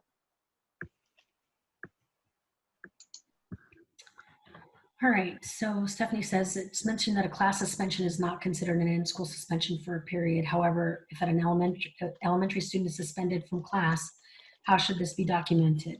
Unlike 7th through 12th grade students, they don't have periods, right? So again, how it's documented in your student information system is really up to you. I mean, that's, yeah, a local decision, really. But the main thing is we had a lot of questions about, you know, like kids who are sent to the hallway for a little bit and all this kind of stuff. That's not what we're expecting would be reported. So the flashes, and I think there's FAQs, we tried to get at those questions. So maybe we can resend out references to what we've already sent out. Because the answers to those questions get a little bit, you know, we always run those past our legal office. And so it's probably best to look at those flashes and FAQs and then ask us again if you have further questions. Okay, so we were told by Aries that the 23 and 24 are only being reported at the end of the year, but not in fall 2. So B, what they're saying is that the use of those 23 and 24 codes is really most important for the end of year 4 submission. So it's very likely that Aries isn't sending those up for fall 2. And that's because it's a determination of whether or not the student earned college credit, right? And most times you don't even know that until the end of the year. So that's probably why Aries is not sending those up until the end of the year, which makes total sense. We don't really use those values for purposes of fall 2. Is there a validation? Go ahead. These are the last 2 questions. We're ending on Stephanie. All right. Is there a validation for CTE completers submitted via the SCTE to their respective student course completion records now that we might submit a credit, no credit scores for semester 2? So remember, the only validation that we do between the SCTE file and the course completion file is the fact that they actually took if they're reporting them as a completer, they have to have taken the completer course, right? We don't actually look at the credits earned or the grade earned in that validation. And our accountability office is completely aware that they might have to change how they do that calculation for the CCI, since right now it's only C- or above. So they're aware of that. And they're aware of the fact that, you know, this is course completion stuff is going to be impact 9th, 10th, 11th, and 12th graders for the CCI. So this year it's the 12th graders. Next year it will be the 11th graders that have this anomaly and so forth. And actually, Stephanie's question we already answered. So, but Stephanie, I would really encourage you to look at the frequently asked questions and the flash related to suspensions. And with that, we have answered all the questions. We will post the recording and the Q&A, and we'll communicate that out to everybody. And if I don't get a high rate of survey respondents, I am going to send you a direct email asking for your input. So you don't want that from Martha, believe me. She has this motherly, she's not mad, she's kind of disappointed. So we appreciate you guys for hanging in there. Yeah, thank you, everybody. I'm wondering if y'all are just really bored at home. That's why you're sticking around, because you got no other entertainment in front of you. But we appreciate you guys participating today, so thank you very much. And Paula, Brandy, you guys want any closing words? Thank you. Everybody stay safe and healthy. Next time, I will sing for the intro. Oh, yay. Thanks, Brandy. I vote for having them every month then. Okay. Marshall and I are going to team up and we're going to. Okay, that sounds good. I got my guitar and keyboard here. We'll do something, all right? Okay, folks, take care. And thanks for all your hard work. Stay safe. Bye. Bye.